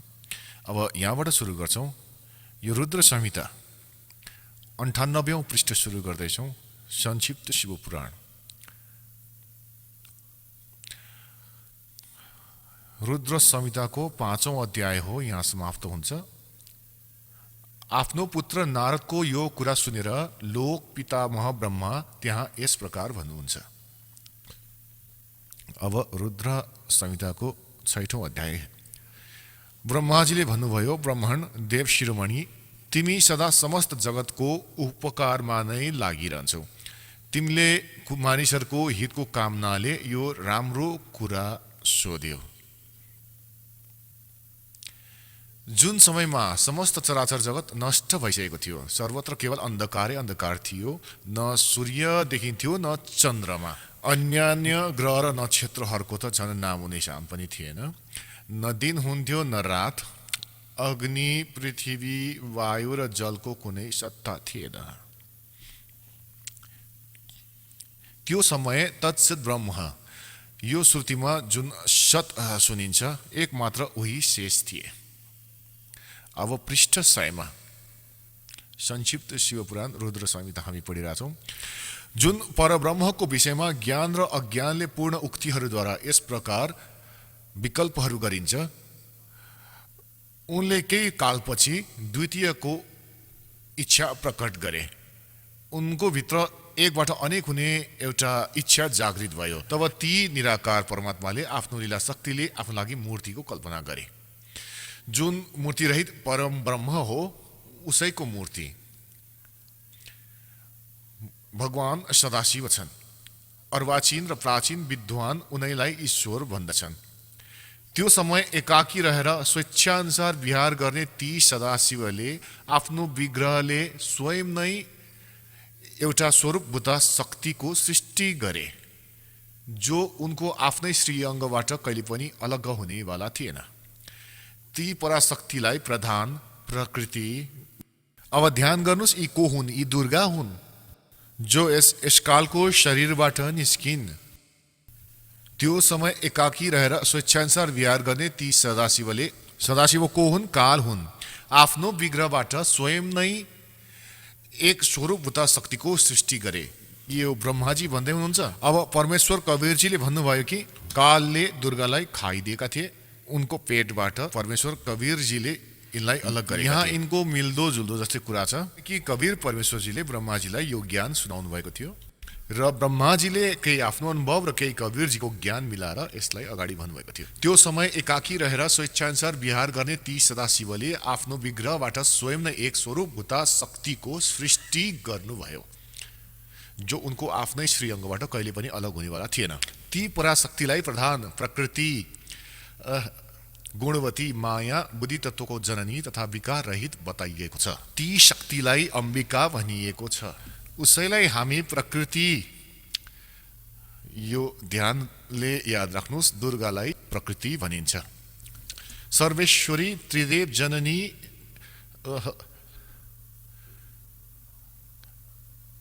तीनै देवताहरूको माता ब्रह्माजी, विष्णुजी, शिवजीको माता श्री दुर्गाजीलाई भनिन्छ। नित्य र मूल कारण पनि भनिएको छ। सदाशिवद्वारा प्रकट गरिएको ती शक्तिको 8 पूजाहरू छन्। बुझ्नुभयो होला, यो दुर्गाको बारेमा हो। नाना प्रकारको आभूषणहरूले उनको श्री अङ्गको शोभा बढाउँदछ। ती देवी नाना प्रकारको गतिहरूबाट सम्पन्न छिन् र अनेक प्रकारको अस्त्र शस्त्र धारण गर्दछिन्। क्लियर भयो? एकाकी भएर पनि उनी ती माया संयोगवशात अनेक हुन सक्छिन्। यिनैले 3 रूप धारण गरेकी थिइन्। सावित्री, लक्ष्मी र उमा। ब्रह्मा, विष्णु र शिवजीसँग विवाह भएको थियो। एकाकिनी भएर पनि ती माया संयोगवशात अनेक हुन सक्छिन्। ती जो सदाशिव छन्, यो सर्वपुरुषको बारेमा जानकारी हो। ब्रह्मा, विष्णु र महेशको पिताको विषयमा उनलाई परमपुरुष, ईश्वर, शिव, शम्भु र महेश्वर भनिन्छ। अब हेर्नुहोस्, 101 पृष्ठमा छ, रुद्र संहिताको 6औं अध्याय हामी पढ्दैछौँ। उनी आफ्नो सम्पूर्ण अङ्गमा भस्म दलेर बस्छन्। ती कालरूपी ब्रह्मले, यी काल भन्नुहोस्, यिनलाई ब्रह्म भन्नुहोस्, सर्वपुरुष भन्नुहोस् या निरञ्जन भन्नुहोस्।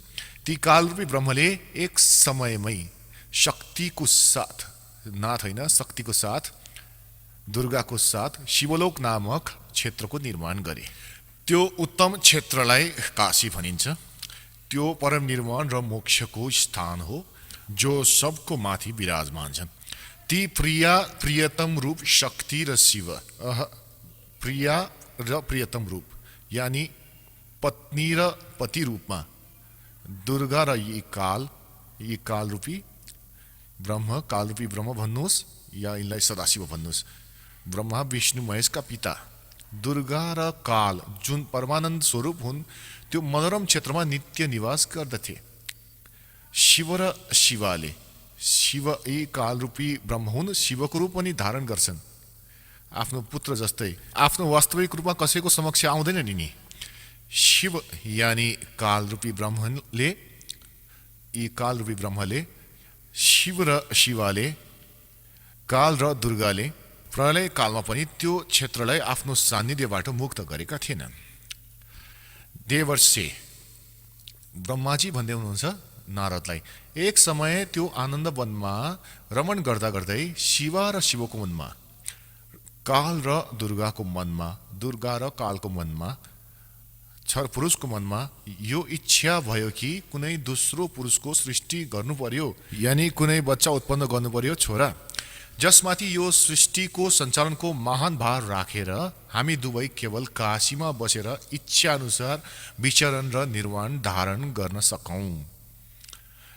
यस्तो निश्चय गरेपछि शक्तिसहित सर्वव्यापी परमेश्वर शिवले, यी कालरूपी ब्रह्मले दुर्गाको साथमा आफ्नो वाम भागको 10औं अङ्गमा अमृत सिञ्चन गरे। पति पत्नी व्यवहार गरे। फेरि त्यहाँबाट एउटा पुरुषको जन्म भयो, पुरुषको पुत्रको उत्पत्ति भयो। 102 पृष्ठमा छ, संक्षिप्त शिव पुराण हामी पढिरहेका छौँ। अब यहाँ र पुत्रको जुन उत्पन्न भयो, यी कालरूपी ब्रह्मले यानी शिवले भने, वत्स व्यापक हुनुको कारण तिम्रो नाम विष्णु विख्यात हुनेछ। दुर्गा र कालबाट जुन पुत्रको उत्पत्ति भयो, उनको नाम विष्णु राखियो। यो 6औं अध्याय हो रुद्र संहिताको। पुण्यात्माहरू, यो हाम्रो त्यही सद्ग्रन्थ हो जसलाई नै आधार मानेर हामी यो ज्ञान ग्रहण गर्दथ्यौं। यी आचार्य, ब्राह्मण, गुरु हामीलाई यो बताउने गर्दथे कि शिव पुराणमा यस्तो लेखिएको छ, हामी त्यसैले तपाईँलाई यो भन्ने गर्दछौँ। विष्णु पुराणमा यस्तो लेखिएको छ, देवी पुराणमा यस्तै लेखिएको छ। त हामी सोच्ने गर्दथ्यौँ यी जो भनिरहेका छन् दन्त्य कथा सायद यस्तै लेखिएको होला, किनकि यिनलाई संस्कृत आउँदथ्यो। आज यो सद्ग्रन्थले उनको लोकवेदको विपरीत ज्ञान बताइरहेको छ हामीलाई। अब यसमा यो स्पष्ट भयो कि कालरूपी ब्रह्म, क्षरपुरुष भन्नुहोस्, ज्योत निरञ्जन भन्नुहोस्, यिनलाई काल भन्नुहोस् या यिनलाई सदाशिव भन्नुहोस्, यी ब्रह्मा विष्णु महेशका पिता हुन्। र दुर्गा भन्नुहोस्, प्रकृति भन्नुहोस्, र यी यिनका माता हुन्। यी दुवैजनाको संयोगले श्री विष्णुजीको उत्पत्ति भयो। यो हाम्रो शिव पुराणले स्पष्ट गरेको छ। र रुद्र संहिताको 6औं अध्याय। अब यहाँ 7औं अध्यायमा ब्रह्माजी भन्नुहुन्छ कि मेरो उत्पत्ति पनि यसरी नै भयो। दुर्गा र काल दुवैजनाले मिलेर ब्रह्मले, हेर्नुहोस् यो रुद्र संहिता हो र यो हामीले 6औं अध्याय यहाँसम्म पढ्यौँ। अब 7औं हेरौँ, 103 पृष्ठमा छ। ब्रह्माजी भन्नुहुन्छ देवर्षि, ब्रह्माजी भन्नुहुन्छ नारदलाई देवर्षि, तत्पश्चात कल्याणकारी परमेश्वर साम्ब सदाशिवले पूर्ववत प्रयत्न गरेर, यानि कि जसरी विष्णुजीलाई उत्पन्न गरेका थिए, मलाई आफ्नो दाहिने अङ्गबाट उत्पन्न गरे। ती परमेश्वरले मलाई तुरन्तै आफ्नो मायाबाट मोहित गरेर नारायण देवको नाभि कमलमा राखिदिए र लीलापूर्वक मलाई त्यहाँबाट प्रकट गराए। यस प्रकार त्यो कमलको पुत्रको रूपमा म हिरण्य गर्भको जन्म भयो। अब पुण्यात्माहरू यहाँनिर अनुवादकर्ता अलिकति विचलित भएका छन्। अब उनले सोचे कि अब शिवबाट शिवकै उत्पत्तिको बारेमा कसरी लेखौँ, किनकि अनुवादकर्ता पनि तत्त्व ज्ञानबाट परिचित थिएन। तर सत्य लुकाएर लुक्दैन। चोर चोरावे तोमडी गड्डे पानी में, वो गड्डे व उपरावेण सच्चाई छाडिन। अब हेर्नुहोला, यही रुद्र संहिता नै हामी पढिरहेका छौँ। श्री शिव पुराणमा प्रमाण देखाउँछु तपाईँलाई। यो त्यही रुद्र संहिता चलिरहेको छ।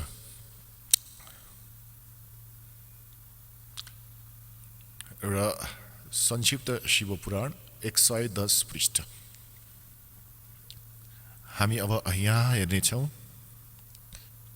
9औं अध्याय यहाँ अन्त्य हुन्छ।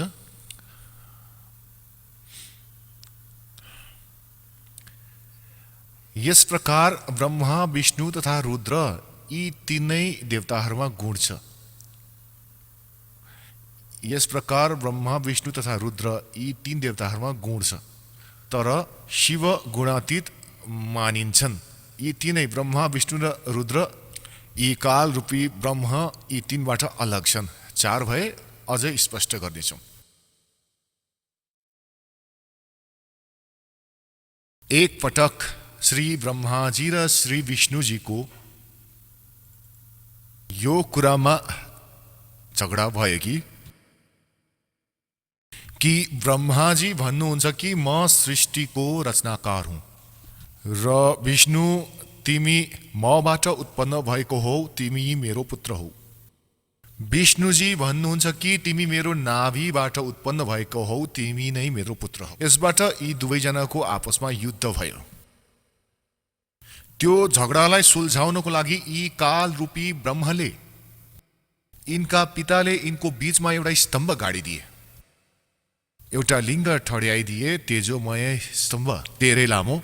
त्यसको कुनै आरपार यी दुवैजनाले भेटेनन्। त यिनको युद्ध त बन्द भयो। त्यो खोज गर्न लागे कि कति लामो चौडा छ। अन्त्यमा भन्दछन् कि फेरि केही समयपछि नै शिव रूपमा यिनले प्रतिज्ञा गरेका छन् कि यी कालले कि म आफ्नो वास्तविक रूपमा कसैलाई कहिले पनि दर्शन दिन्न। त्यसैले यिनी कहिले ब्रह्माको रूप धारण गर्छन्, कहिले विष्णुजीको रूप धारण गर्छन्, कहिले शिवजीको रूप धारण गर्दछन्। त त्यहाँ शिवजीको रूपमा आएर प्रकट भइदिए र यी दुईजनासँग भन्न लागे कि पुत्रहरू,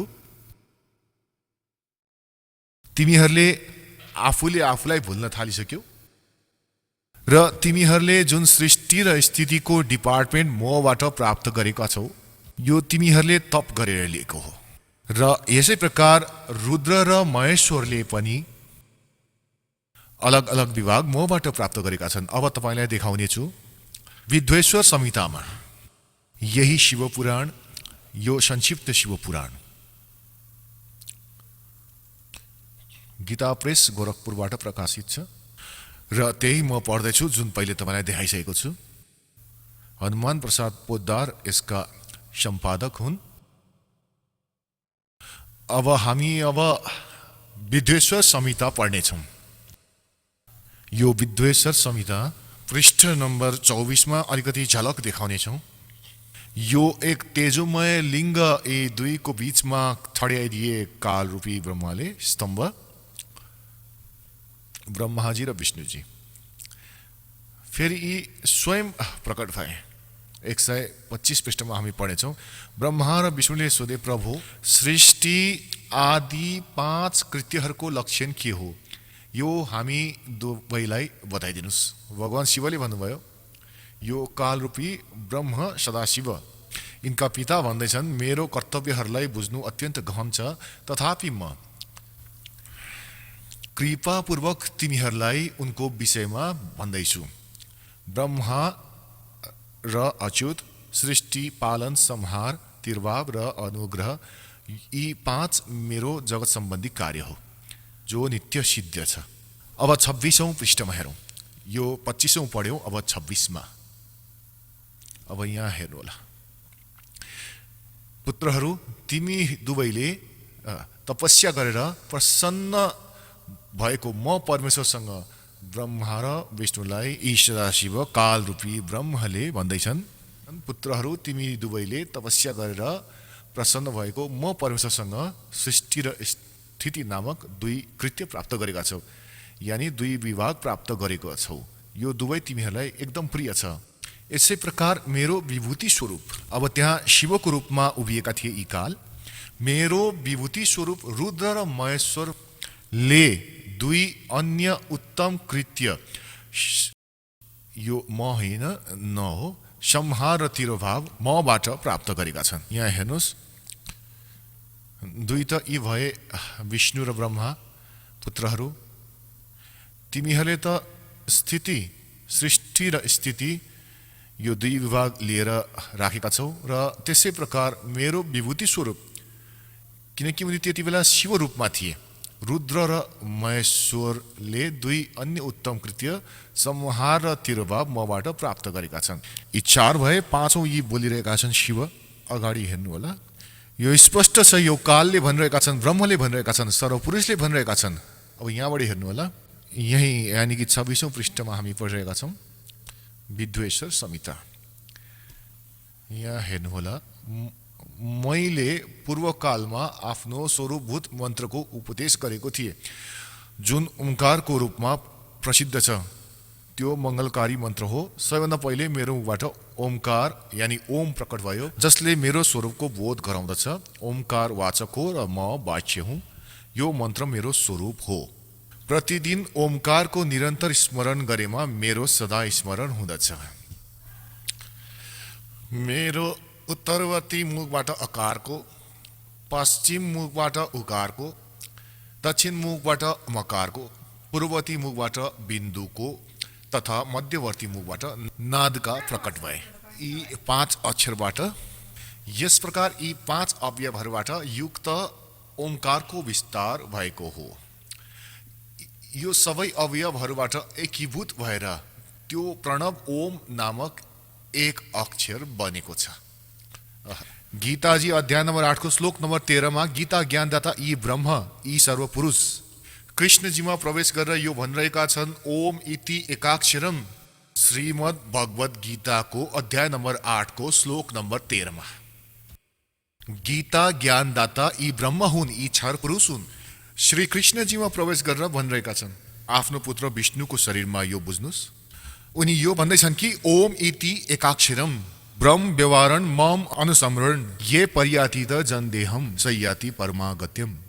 मम ब्रह्म, म ब्रह्माको केवल 1 ओम अक्षर छ, अरु केही छैन। उच्चारण गरेर स्मरण गर्दै गर्दै ये पर्याति त जनदेहम सयाति परमम गत्यम, जुन शरीर छोडेर जाँदाखेरि यसको स्मरण गर्दै गर्दै जान्दछ, यानि अन्त्य समयमा पनि यसैको स्मरण गर्दै गर्दै शरीर छोड्दछन्। सयाति परमाम गत्यम, यो मेरो ओम नामले जुन लाभ प्राप्त हुन्छ त्यो परम गति प्राप्त हुन्छ। यसबाट सिद्ध भयो कि गीताजीलाई यो कालले नै भनिरहेका छन् जो ब्रह्मा विष्णु शिवका पिता हुन्। र अब अगाडि हेर्नुहोस्, यहाँ गडबडी कहाँ गरेका छन् अनुवादकर्ताहरूले, यहाँ गलत मन्त्र राखिदिएका छन्। हामी यो यहाँ पढिरहेका छौँ, यी सबै अवयवहरूबाट एकीभूत भएर त्यो प्रणव ओम नामक एक अक्षर हुँदछ। र गीताजी अध्याय नम्बर 8 को श्लोक नम्बर 13 मा पनि भनिएको छ, ओम इति एकाक्षरम ब्रह्म व्यवहारण मा मनुसमन या पर्यातित जनदेहम सयाति परमाम गत्यम। अब हेर्नुहोस्, यिनले यहाँ गडबड गरिदिएका छन् कि यिनले ओम नमः शिवाय यो पंक्ष अक्षर भनेका छन्। यो गलत हो, यो एकदम गलत हो। यहाँ लेखिएको छ कि यी सबै अवयवहरूबाट एकीभूत भएर त्यो प्रणव ओम नामक एक अक्षर बन्दछ। यो गलत हो। ओम नमः शिवाय यो मन्त्र गलत हो। यो शास्त्र विधि त्यागेर गरिने मनोमानी आचरण हो। यो गर्नु हुँदैन। पुण्यात्माहरू, आजभन्दा 600 वर्ष पहिले परमात्माले लगभग 600 वर्ष पहिले यही अमृत ज्ञान आफ्नो अमृत वाणीमा सच्चिदानन्द घन ब्रह्मको वाणीमा भनेका थिए। श्रीमद् भगवत गीताको अध्याय नम्बर 4 को श्लोक नम्बर 25 देखि 31 सम्म जुन पनि साधनाहरू जुन साधकहरूले गरेका छन्, कसैले देवताहरूको पूजा गरेका छन् र कसैले सबै अध्याय गर्दछन्, कसैले प्राणायाम आदि मात्र गर्दछन् र कोही प्रत्यक्ष अहिंसावादी व्रत गरेर नै आफ्नो साधनाहरू गर्दछन्, जस्तो मुखमा पट्टी बाँधेर खाली खुट्टा हिँड्दछन्। कोही स्वाध्याय गर्दछन्, गीताजीको नित्य पाठ गर्दछन्, वेदहरूको पाठ गर्दछन्, कसैले कोही कुनै प्रकारका। भनिन्छ प्रत्येक साधक आफ्नो आफ्नो साधनालाई पाप नाशक भनी जान्दछन्। तर 4औं अध्यायको 32 नम्बर श्लोकमा भनिएको छ कि ती सच्चिदानन्द घन ब्रह्मको वाणीमा यी यज्ञहरूको जानकारी, यज्ञ माने धार्मिक अनुष्ठानहरूको जानकारी विस्तार पूर्वक गरिएको छ। त्यो तत्त्वज्ञान 4औं अध्यायको 34औं श्लोकमा भनिएको छ कि ती सच्चिदानन्द घन ब्रह्मको वाणीमा, यानी जुन ज्ञान स्वयं परमेश्वरले आफ्नो मुखारविन्दबाट भनेका छन्, ती सच्चिदानन्द घन ब्रह्मको वाणी ब्रह्मको मुखबाट भनिएको छ। त्यो तत्त्वज्ञान हो। 4औं अध्यायको 34औं श्लोकमा भनिएको छ कि त्यो तत्त्वज्ञानलाई तिमी तत्त्वदोषी सन्तहरूकै गएर बुझ्नु। गीता ज्ञानदाता भन्छन्, मलाई त थाहा छैन। अब हेर्नु श्रीमद् भगवत गीता, गीता प्रेस गोरखपुरबाट प्रकाशित, जयदयाल गोयनका यसका अनुवादक हुन्। अहिले तपाईलाई देखाउँछु 4औं अध्यायको 32औं श्लोक। अब हामी पहिले अलिकति 4औं अध्यायको 25 बाट सुरु गर्छौं। राम्रोसँग बुझिनेछ, यो हेर्नुहोला। अध्याय नम्बर 4 श्रीमद् भगवत गीता। यहाँ भनिएको छ 25 मा कि अन्य योगीजनहरू देवताहरूको पूजन रूप यज्ञको नै राम्रोसँग अनुष्ठान गर्ने गर्दछन्। पर्युपासते यानी पुज्दछन्। यसको अर्थ यो हो कि केही योगी साधक देवताहरूको पूजा यज्ञ माने धार्मिक अनुष्ठान गर्दछन् या पूजा गर्दछन्, पर्युपासते। र अन्य ब्रह्माग्नौ यानी ब्रह्मको साधना गर्दछन्। यो आफ्नै हिसाबले लेखिएको छ। र यज्ञद्वारा नै आत्मस्वरूपको हवन गर्दछन्। 26 मा भनिएको छ अन्य साधक, योगीजन माने साधक, क्षोत्र आदि समस्त इन्द्रियहरूको संयम रूप अग्निमा हवन गर्ने गर्दछन्। यानी ज्ञान इन्द्रियलाई नै यी रोक्ने चेष्टा गर्दछन्। अन्य शब्द आदि यो 26औं श्लोकमा 4औं अध्यायको समस्त विषयहरूलाई इन्द्रिय रूपमा अग्निमा हवन गर्दछन्। 27 मा र दोस्रा योगीजनहरू इन्द्रियहरूको सम्पूर्ण क्रियाहरूलाई र प्राणको समस्त क्रियाहरूलाई ज्ञानबाट प्रकाशित योग रूप अग्निमा हवन गर्ने गर्दछन्। यानी यसमा यो भनिएको छ कि केही व्यक्तिहरू आफ्नो श्वासको क्रियाहरूलाई आउने जाने गरेको हेरिराख्छन्, यसैलाई आफ्नो साधना मान्दछन्, ध्यान राख्दछन् त्यसमाथि। 28 मा भनिएको छ कि धेरै पुरुषहरू द्रव्य सम्बन्धी यज्ञ गर्नेहरू हुन्छन्। भण्डार बनाइदिए कि त धर्मशाला बनाइदिए र केही तपस्या गरिरहन्छन् र अन्य योग रूप यज्ञ गर्नेहरू योगासन योगा गरिरहन्छन् र यसैलाई आफ्नो मोक्ष मान्दछन्। यो 28 पढिरहेका छौँ हामी 28 र अन्य कति आचार्यहरू कतिपय अंशवादी तीक्ष्ण व्रतबाट युक्त यत्नशील पुरुषहरू स्वाध्याय रूप ज्ञान यज्ञ गर्ने हुन्छन्। यानी स्वाध्याय गर्छन्, गीताजीको पाठ गर्लान्, वेदको पाठ गर्लान्। 29 मा भनिएको छ, अन्य कतिपय योगीजन साधकहरू अपान वायुमा प्राण वायुलाई यानी कि प्राणायामको क्रियालाई हवन गर्दछन् र प्राण वायुलाई अपान वायुमा, र कतिपय नियमित आहार अल्पाहारी भएर बस्दछन्। प्राणायाम परायण पुरुष प्राण र अपानको गतिलाई रोकेर प्राणलाई प्राणमै हवन गर्ने पनि गर्दछन्। यी सबै साधकहरू यज्ञद्वारा पापहरूलाई नाश गरिदिने यज्ञलाई जान्ने बुझ्ने हुन्छन्। अब पुण्यात्माहरू, यी गीता अध्याय नम्बर 4 को श्लोक 25 देखि लिएर 30 सम्म तपाईले पढ्नुभयो। यसको मतलब भाव यो हो कि यहाँ कि कोही यस्तो साधना गर्दछन्, कोही उस्तो साधना गर्दछन् र सबै साधक आफ्नो साधनाहरूलाई पाप नाशक भनी भन्दछन्। यदि उनीहरूले यो बुझुन् कि साधना ठीक छैन, थाहा भयो भने त कसैले पनि नगरोस् यसलाई। त अब भनिएको छ कि चौथो अध्यायको 31 नम्बर श्लोकमा भनिएको छ कि जो साधना गर्दै गर्दैनन्, भक्ति नै गर्दैनन्, उनीहरूलाई न यहाँ सुख न परलोकमै सुख। अब चौथो अध्यायको 32औं श्लोकमा भनिएको छ कि जुन साधनाहरूको वर्णन यज्ञको 25 बाट लिएर र 30 सम्म गरिएको छ, यस प्रकारको अनेक प्रकारको विस्तारसँग यज्ञहरूको जानकारी, यज्ञ माने धार्मिक अनुष्ठानहरूको जानकारी सच्चिदानन्द घन ब्रह्मको बाणीमा विस्तारसँग गरिएको छ। ब्रह्मणे मुखे। अब यहाँ अनुवादकर्ताले उनलाई चौथो अध्यायको 32औं श्लोकमा गडबडी गरिदिए अज्ञानताको कारण। उनीहरूले ब्रह्मणे मुखेको अर्थ लेखिदिए ब्रह्मको बाणी लेख्नु थियो सच्चिदानन्द घन ब्रह्मको बाणी, यानी जो वेदबाट अन्य छन्। किनकि श्रीमद् भगवत गीताको ज्ञान वेदहरूको नै हो र यसमा 2 प्रकारको ज्ञान छ। एक त यी ब्रह्मक्षर पुरुषको आफ्नै मत छ र अर्को वेदहरूको ज्ञान छ। जुन वेदवाला ज्ञान छ त्यो वेदसँग तुलना गरियो भने त्यो त सही छ, र जुन युद्ध गराउनको लागि यिनले केही अड्कलहरू लगाएर भनेका छन् कि यो मेरो मत हो, यस्तो साधना जे जति यिनले ज्ञान दिएका छन्, त त्यो मत यिनको पनि मत अलमल छन् यी पनि। किनकि स्वयं भन्दैछन् कि त्यो तत्त्वज्ञानलाई तत्त्वदर्शी सन्तहरूका गएर नै सम्झिनु। यिनलाई कम्प्लिट नलेज छैन आध्यात्मिक ज्ञानहरूको। गीता ज्ञानदातालाई पनि कम्प्लिट नलेज छैन। यसबाट सिद्ध हुन्छ। अब हेर्नुहोला चौथो अध्यायको 31 र 32औं श्लोक।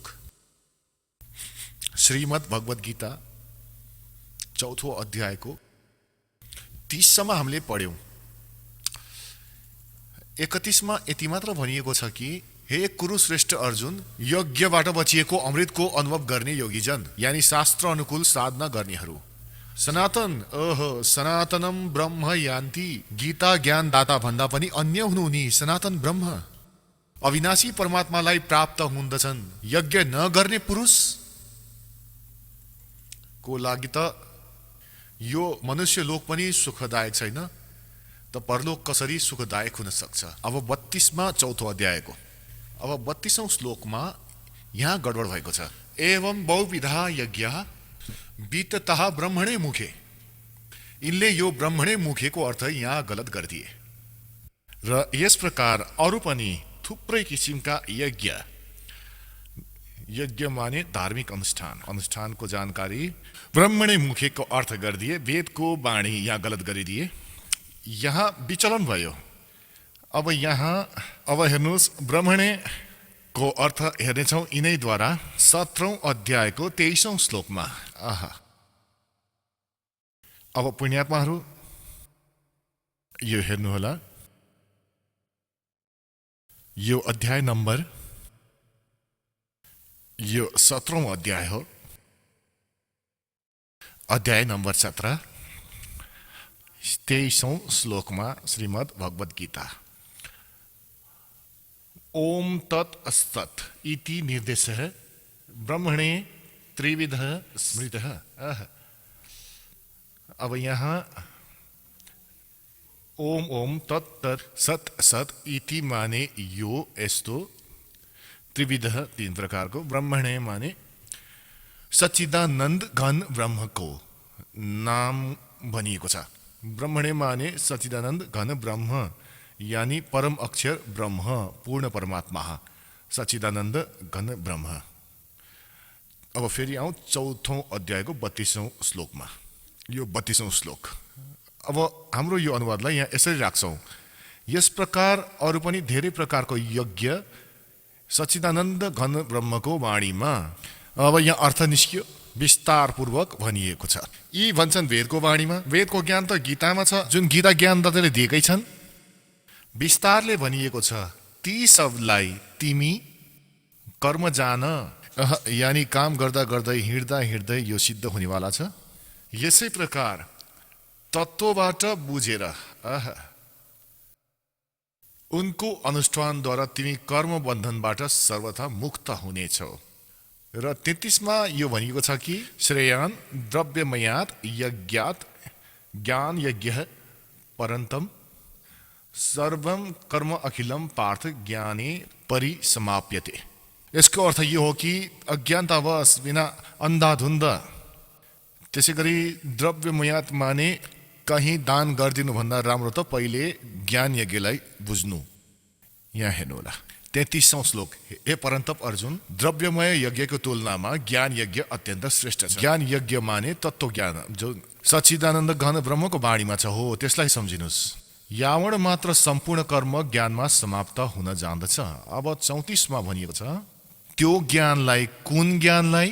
जुन सच्चिदानन्द घन ब्रह्मको बाणीमा विस्तारबाट भनिएको छ, त्यो तत्त्व ज्ञान हो। चौथो अध्यायको 32औं श्लोक। अब चौथो अध्यायको 34औं श्लोकमा त्यो तत्त्व ज्ञानको जानकारी, चौथो अध्यायको 34औं श्लोकमा गीता ज्ञानदाता भन्दछन्, त्यो ज्ञानलाई जुन सच्चिदानन्द घन ब्रह्मको वाणीमा लेखिएको छ, तिमी तत्त्वदर्शी ज्ञानीहरूका गएर यो बुझ्नु।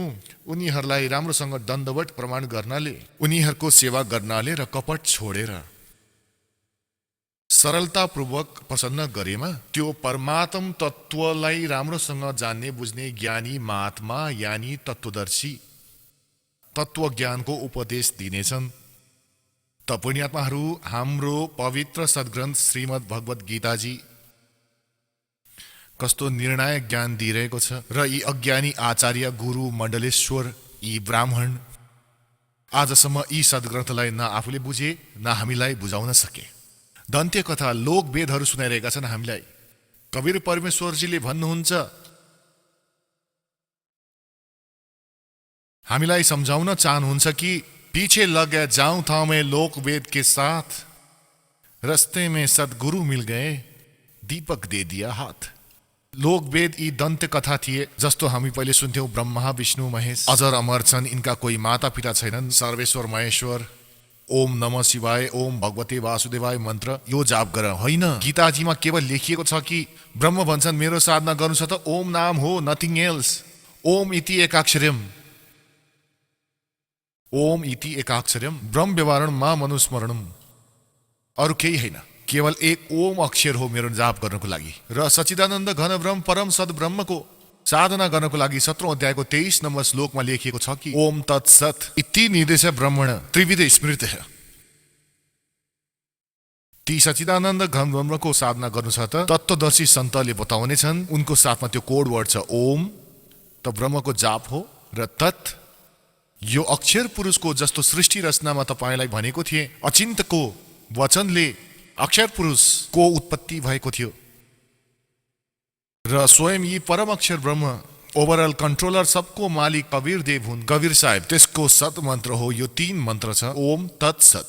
ओम ब्रह्म सर्वपुरुषको, सर्वब्रह्मको, र यो अक्षर पुरुषको यो सांकेतिक छ, र सत यो परम अक्षर पुरुष सच्चिदानन्द घन ब्रह्मको मन्त्र हो जाप गर्ने।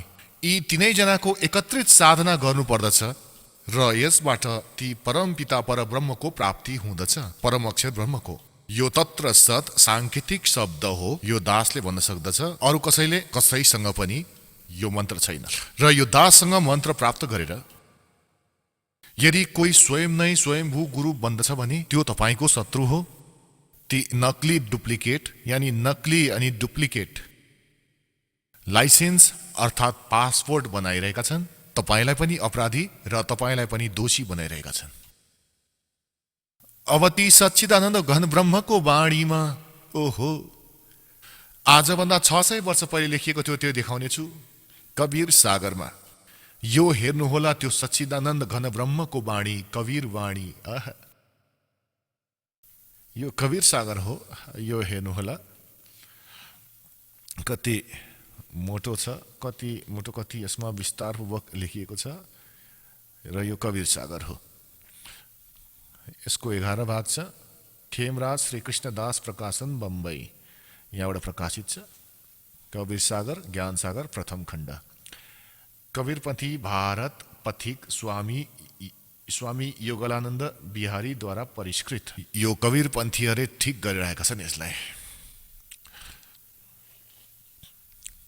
मुद्रम एवं प्रकाशक खेमराज श्री कृष्णदास, अध्यक्ष श्री वेंकटेश्वर प्रेस, खेमराज श्री कृष्णदास मार्ग, मुम्बई। अब यसमा देखाउनेछु तपाईलाई। अब हेर्नुहोला पृष्ठ नम्बर, यो हो ज्ञानबोध।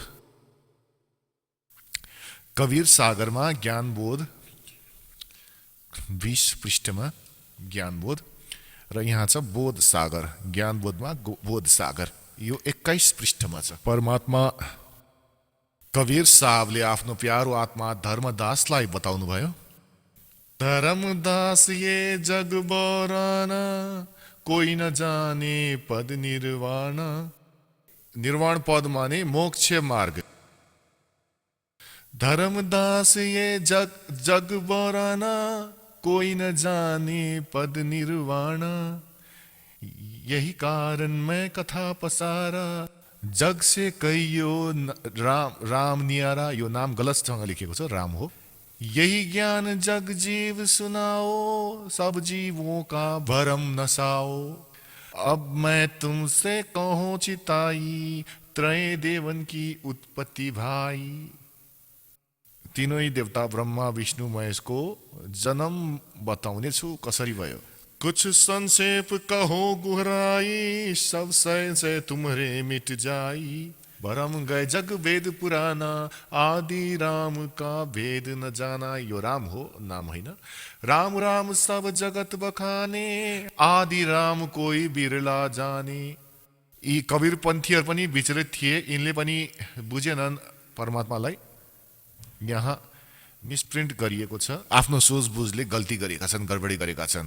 त्यसको लागि गरीबदास साहेबजीलाई परमात्माले ज्ञान दिएर यसलाई सुचारू गराएका छन्। यहाँबाट स्पष्ट छ कि राम राम सब जगत कहे। आदि राम माने सनातन परमात्मा सच्चिदानन्द घन ब्रह्मलाई भनिन्छ। उनलाई भन्छन् कोही बिरला जाने। राम राम सब जगत बखाने, आदि राम कोही बिरला जाने। ज्ञानी सुने सो हृदय लगाई, मूर्ख सुने सो गम्य नपाई।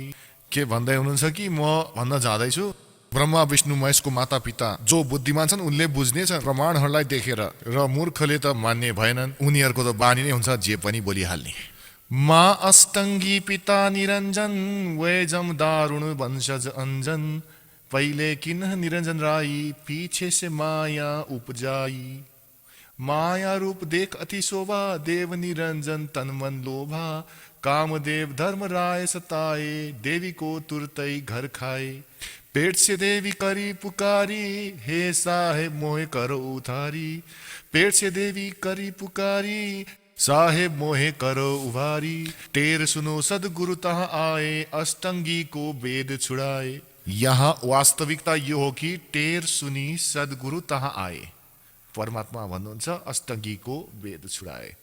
अब 22 पृष्ठमा ज्ञानबोध कबीर सागर। धर्म राय को हिकमत दिन्हा, नखरेखा से भक्कर लिन्हा। अब यहाँ भनिएको छ ती कालले ती दुर्गामा प्रजनन इन्द्रिय स्वयंले राखे। धर्म राय करे भोग विलासा, माया को रही तब आशा। यानी दुर्गा प्रेग्नेन्ट भइन्। 3 पुत्र अष्टंगी जाए, ब्रह्मा विष्णु शिव नाम धराए। तीन पुत्र अष्टङ्गी दुर्गाले जन्म दिइन् कालको संयोगबाट र ब्रह्मा विष्णु र शिव नाम धराए। तीन देव विस्तार चलाए, इनमें ये जग धोखा खाए। आहा, पुरुष गम्य कैसे के पावै, काल निरंजन जग भरमावै।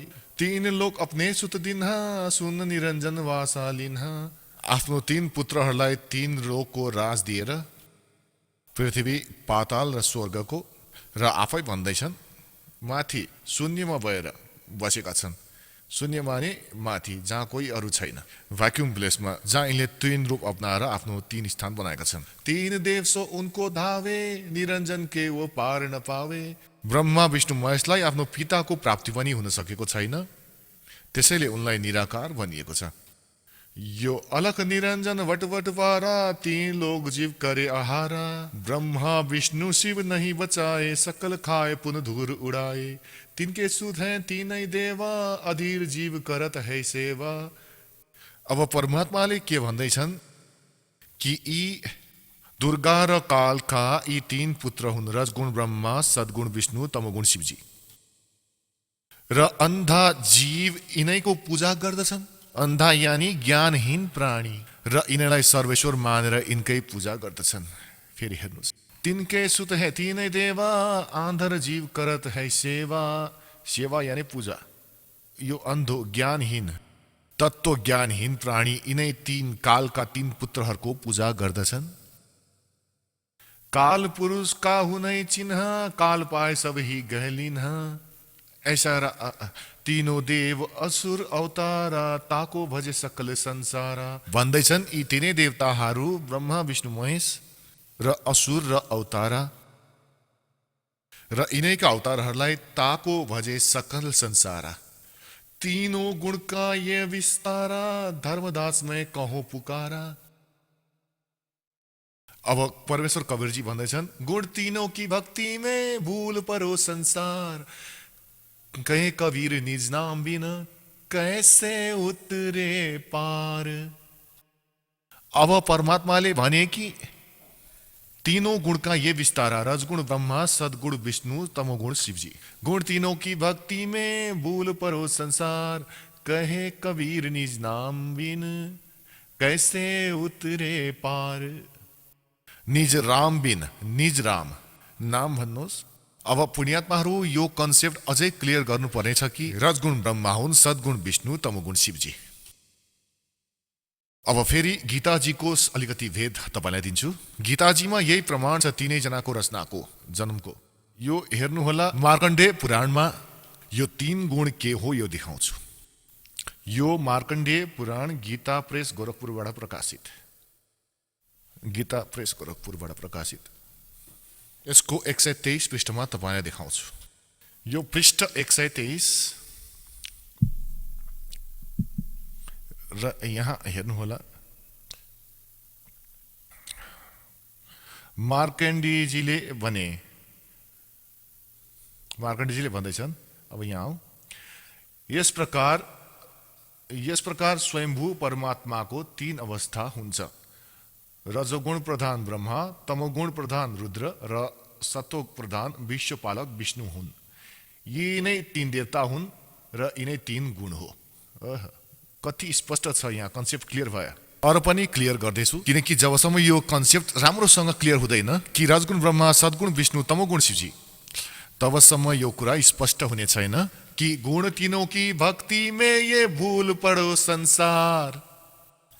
कहे कबीर निज नाम बिना, कैसे उतरे पार। यो श्रीमद् देवी भागवत का सहित यसमा संस्कृत पनि सँगै छ र यो कहाँबाट प्रकाशित छ? अथ देवी भागवतम सवा साटिकम समास्तुयम, खेमराज श्री कृष्णदास प्रकाशन बम्बई 4।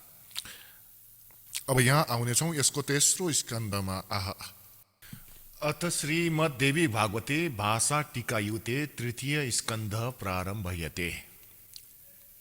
अब तेस्रो स्कन्ध प्रारम्भ हुन्छ। यसमा पृष्ठ नम्बर 11 मा छ। यो हो 11 पृष्ठ र अध्याय 5 हो। यो मन्त्र नम्बर 8 हो। 7औं यहाँ समाप्त भयो श्लोक। 8औं भगवान शङ्कर आफ्नो माता दुर्गासँग भन्दै हुनुहुन्छ, हे माता, यदि हामी माथि तिमी सदा दयायुक्त छौ भने हामीलाई तमोगुणमा कुन प्रकारले प्रदान गर्यौ? ब्रह्म रजगुण र हरि सत्वगुण युक्त किन गर्यौ? अब यहाँ हेर्नुहोला, यो संस्कृत हो। अब 7औं समाप्त भयो। अब 8औं प्रारम्भ। यदि दया धर्मना न सदाम्बिके कथम अहम विहितश्च। अहम माने म किस प्रकार बनाइए? तम गुण कमल जश्च, कमलबाट उत्पन्न भएका ब्रह्मालाई रजगुण सम्भव किन बनायो? सुविधा किमु सत्वगुण हरि, विष्णुजीलाई तपाईँले किन सत्वगुण बनाउनुभयो? तपाईहरूलाई श्रीमद् देवी भागवतमा यो स्पष्ट भइसकेको छ कि शिवपुराणमा स्पष्ट भयो कि प्रकृति र प्रधान दुर्गालाई भनिन्छ र तीनै गुण रजगुण ब्रह्मा, सद्गुण विष्णु, तमगुण शिवजी। र अब तपाईहरूलाई श्रीमद् भगवत गीतामा यो देखाउनेछौँ कि प्रकृति दुर्गा र यी काल रूपी ब्रह्म जो गीता बाँच्दैछन् उनी श्रीकृष्णमा प्रवेश गरेका छन्। यी दुवैको संयोगले यी तीनै गुण रजगुण ब्रह्मा, सद्गुण विष्णु, तमगुण शिवजीको उत्पत्ति भयो। हेर्नुहोला, किनकि श्रीमद् भगवत गीता देखाउँछु। श्रीमद् भगवत गीता तपाईहरूलाई देखाउँछु। यो 14औं अध्यायको यो हेर्नुहोला, अध्याय 14 को 3, 4, 5। आहा, यो 3। हे अर्जुन, मेरो महत ब्रह्मरूप मूल प्रकृति दुर्गा सबै प्राणी भूत यानी प्राणी योनि अर्थात् गर्भाधान स्थान हो र म त्यो योनिमा चेतन समुदाय रूप गर्भको स्थापना गर्दछु। त्यो जड चेतनको संयोगले सब प्राणीहरूको उत्पत्ति हुँदछ, भूतहरूको उत्पन्न हुँदछ। 4 हे अर्जुन, नाना प्रकारको सब योनिहरूमा शरीरहरूमा जति पनि मूर्तिहरू अर्थात् शरीरधारी प्राणीको उत्पन्न हुँदछ, प्रकृति ती सबको गर्भधारण गर्ने माता हुन्। ती सबको दुर्गा उनको माता हुन् र म बीजको स्थापना गर्ने पिता हुँ। हे अर्जुन, सत्वगुण विष्णु, रजगुण ब्रह्मा र तमोगुण शिवजी शङ्कर। प्रकृतिबाट उत्पन्न, दुर्गाबाट उत्पन्न तीनै गुण यानी तीनै देवता अविनाशी जीव आत्माहरूलाई शरीरसँग बाँधेर राख्दछन्। यानी क्रमाङ्कको अनुसार यी तीनै रजगुण ब्रह्मा, सद्गुण विष्णु र तमगुण शिवजी यी दुर्गाबाट जन्मिएका हुन्। यिनको जन्म भएको हो र कर्म अनुसार शरीरमा कर्मदण्ड अनुसार हामीलाई यहाँ राख्दछन्। अब पुण्यात्माहरू, परमात्माले भन्नुहुन्थ्यो, भन्दछन् कि मेरो ये दुनिया अजब दीवानी, मेरी कही एक न मानी। के भन्नुहुन्थ्यो परमात्माले? निरञ्जन दन तेरा दरबार, निरञ्जन दन तेरा दरबार, जहाँ पर तनिक ना न्याय विचार। कबीर परमेश्वर पूर्ण ब्रह्म परम पूज्य कबीर परमेश्वर जी 600 वर्ष पहिले भन्दै रहनुभयो, काल तेरो नाश भइहालोस्, तैँले कस्तो अत्याचार गरेको छस्। ज्योति निरञ्जनलाई भन्ने गर्दथे कि तेरो यस लोकमा तनिक पनि न्याय छैन, तैँले सबलाई भ्रमित गरिरहेको छस्, तैँले झुटको आधारमा यहाँ रोकेर राखेको छस् र यी झुठा गुरुहरूको माध्यमबाट झुटो ज्ञान तैँले जनताहरूको अन्तस्करणमा भरिदिएको छस् र यी सिधा सादा जनता यो झुटलाई साँचो मान्दछन् र मेरो कुरा चाहिँ सुन्दैनन्। निरञ्जन दन तेरा दरबार, निरञ्जन दन तेरा दरबार, यहाँ पर तनिक न न्याय विचार। वैश्य ओढ़े मलमल खासा गल मोतियों के हार। वैश्य ओढ़े मलमल खासा गले मोतियों के हार। पतिव्रता को मिले न खादी ये सूखा निरश आहार। निरंजन धन तेरा दरबार। निरंजन धन तेरा दरबार। जहाँ पर तनिक न न्याय विचार। पाखंडियों की पूजा जग में संत को कहे लवाड़े। पाखंडी की पूजा जग में संत को कहे लवाड़। अज्ञानी को परम विवेकी और ज्ञानी को मूढ़ गवार। निरंजन धन तेरा दरबार। निरंजन धन तेरा दरबार। यहाँ पर तनिक न न्याय विचार। कह कबीर सुनो भाई साधो यहाँ सब उल्टा व्यवहार। कह कबीर सुनो भाई साधो यहाँ सब उल्टा व्यवहार। सच्चे को तो ये झूठा बताए इन झूठों का इतवार। निरंजन धन तेरा दरबार। निरंजन धन तेरा दरबार। जहाँ पर तनिक ना न्याय विचार। कहे कबीर सुनो भाई साधो यहाँ सब उल्टा व्यवहार। कहे कबीर सुनो भाई साधो यहाँ सब उल्टा व्यवहार। सच्चे को तो ये झूठा बताए और ये झूठों का एतबार। निरंजन धन तेरा दरबार। निरंजन धन तेरा दरबार। जहाँ पर तनिक ना न्याय विचार। बोला सद्गुरु देव की जय।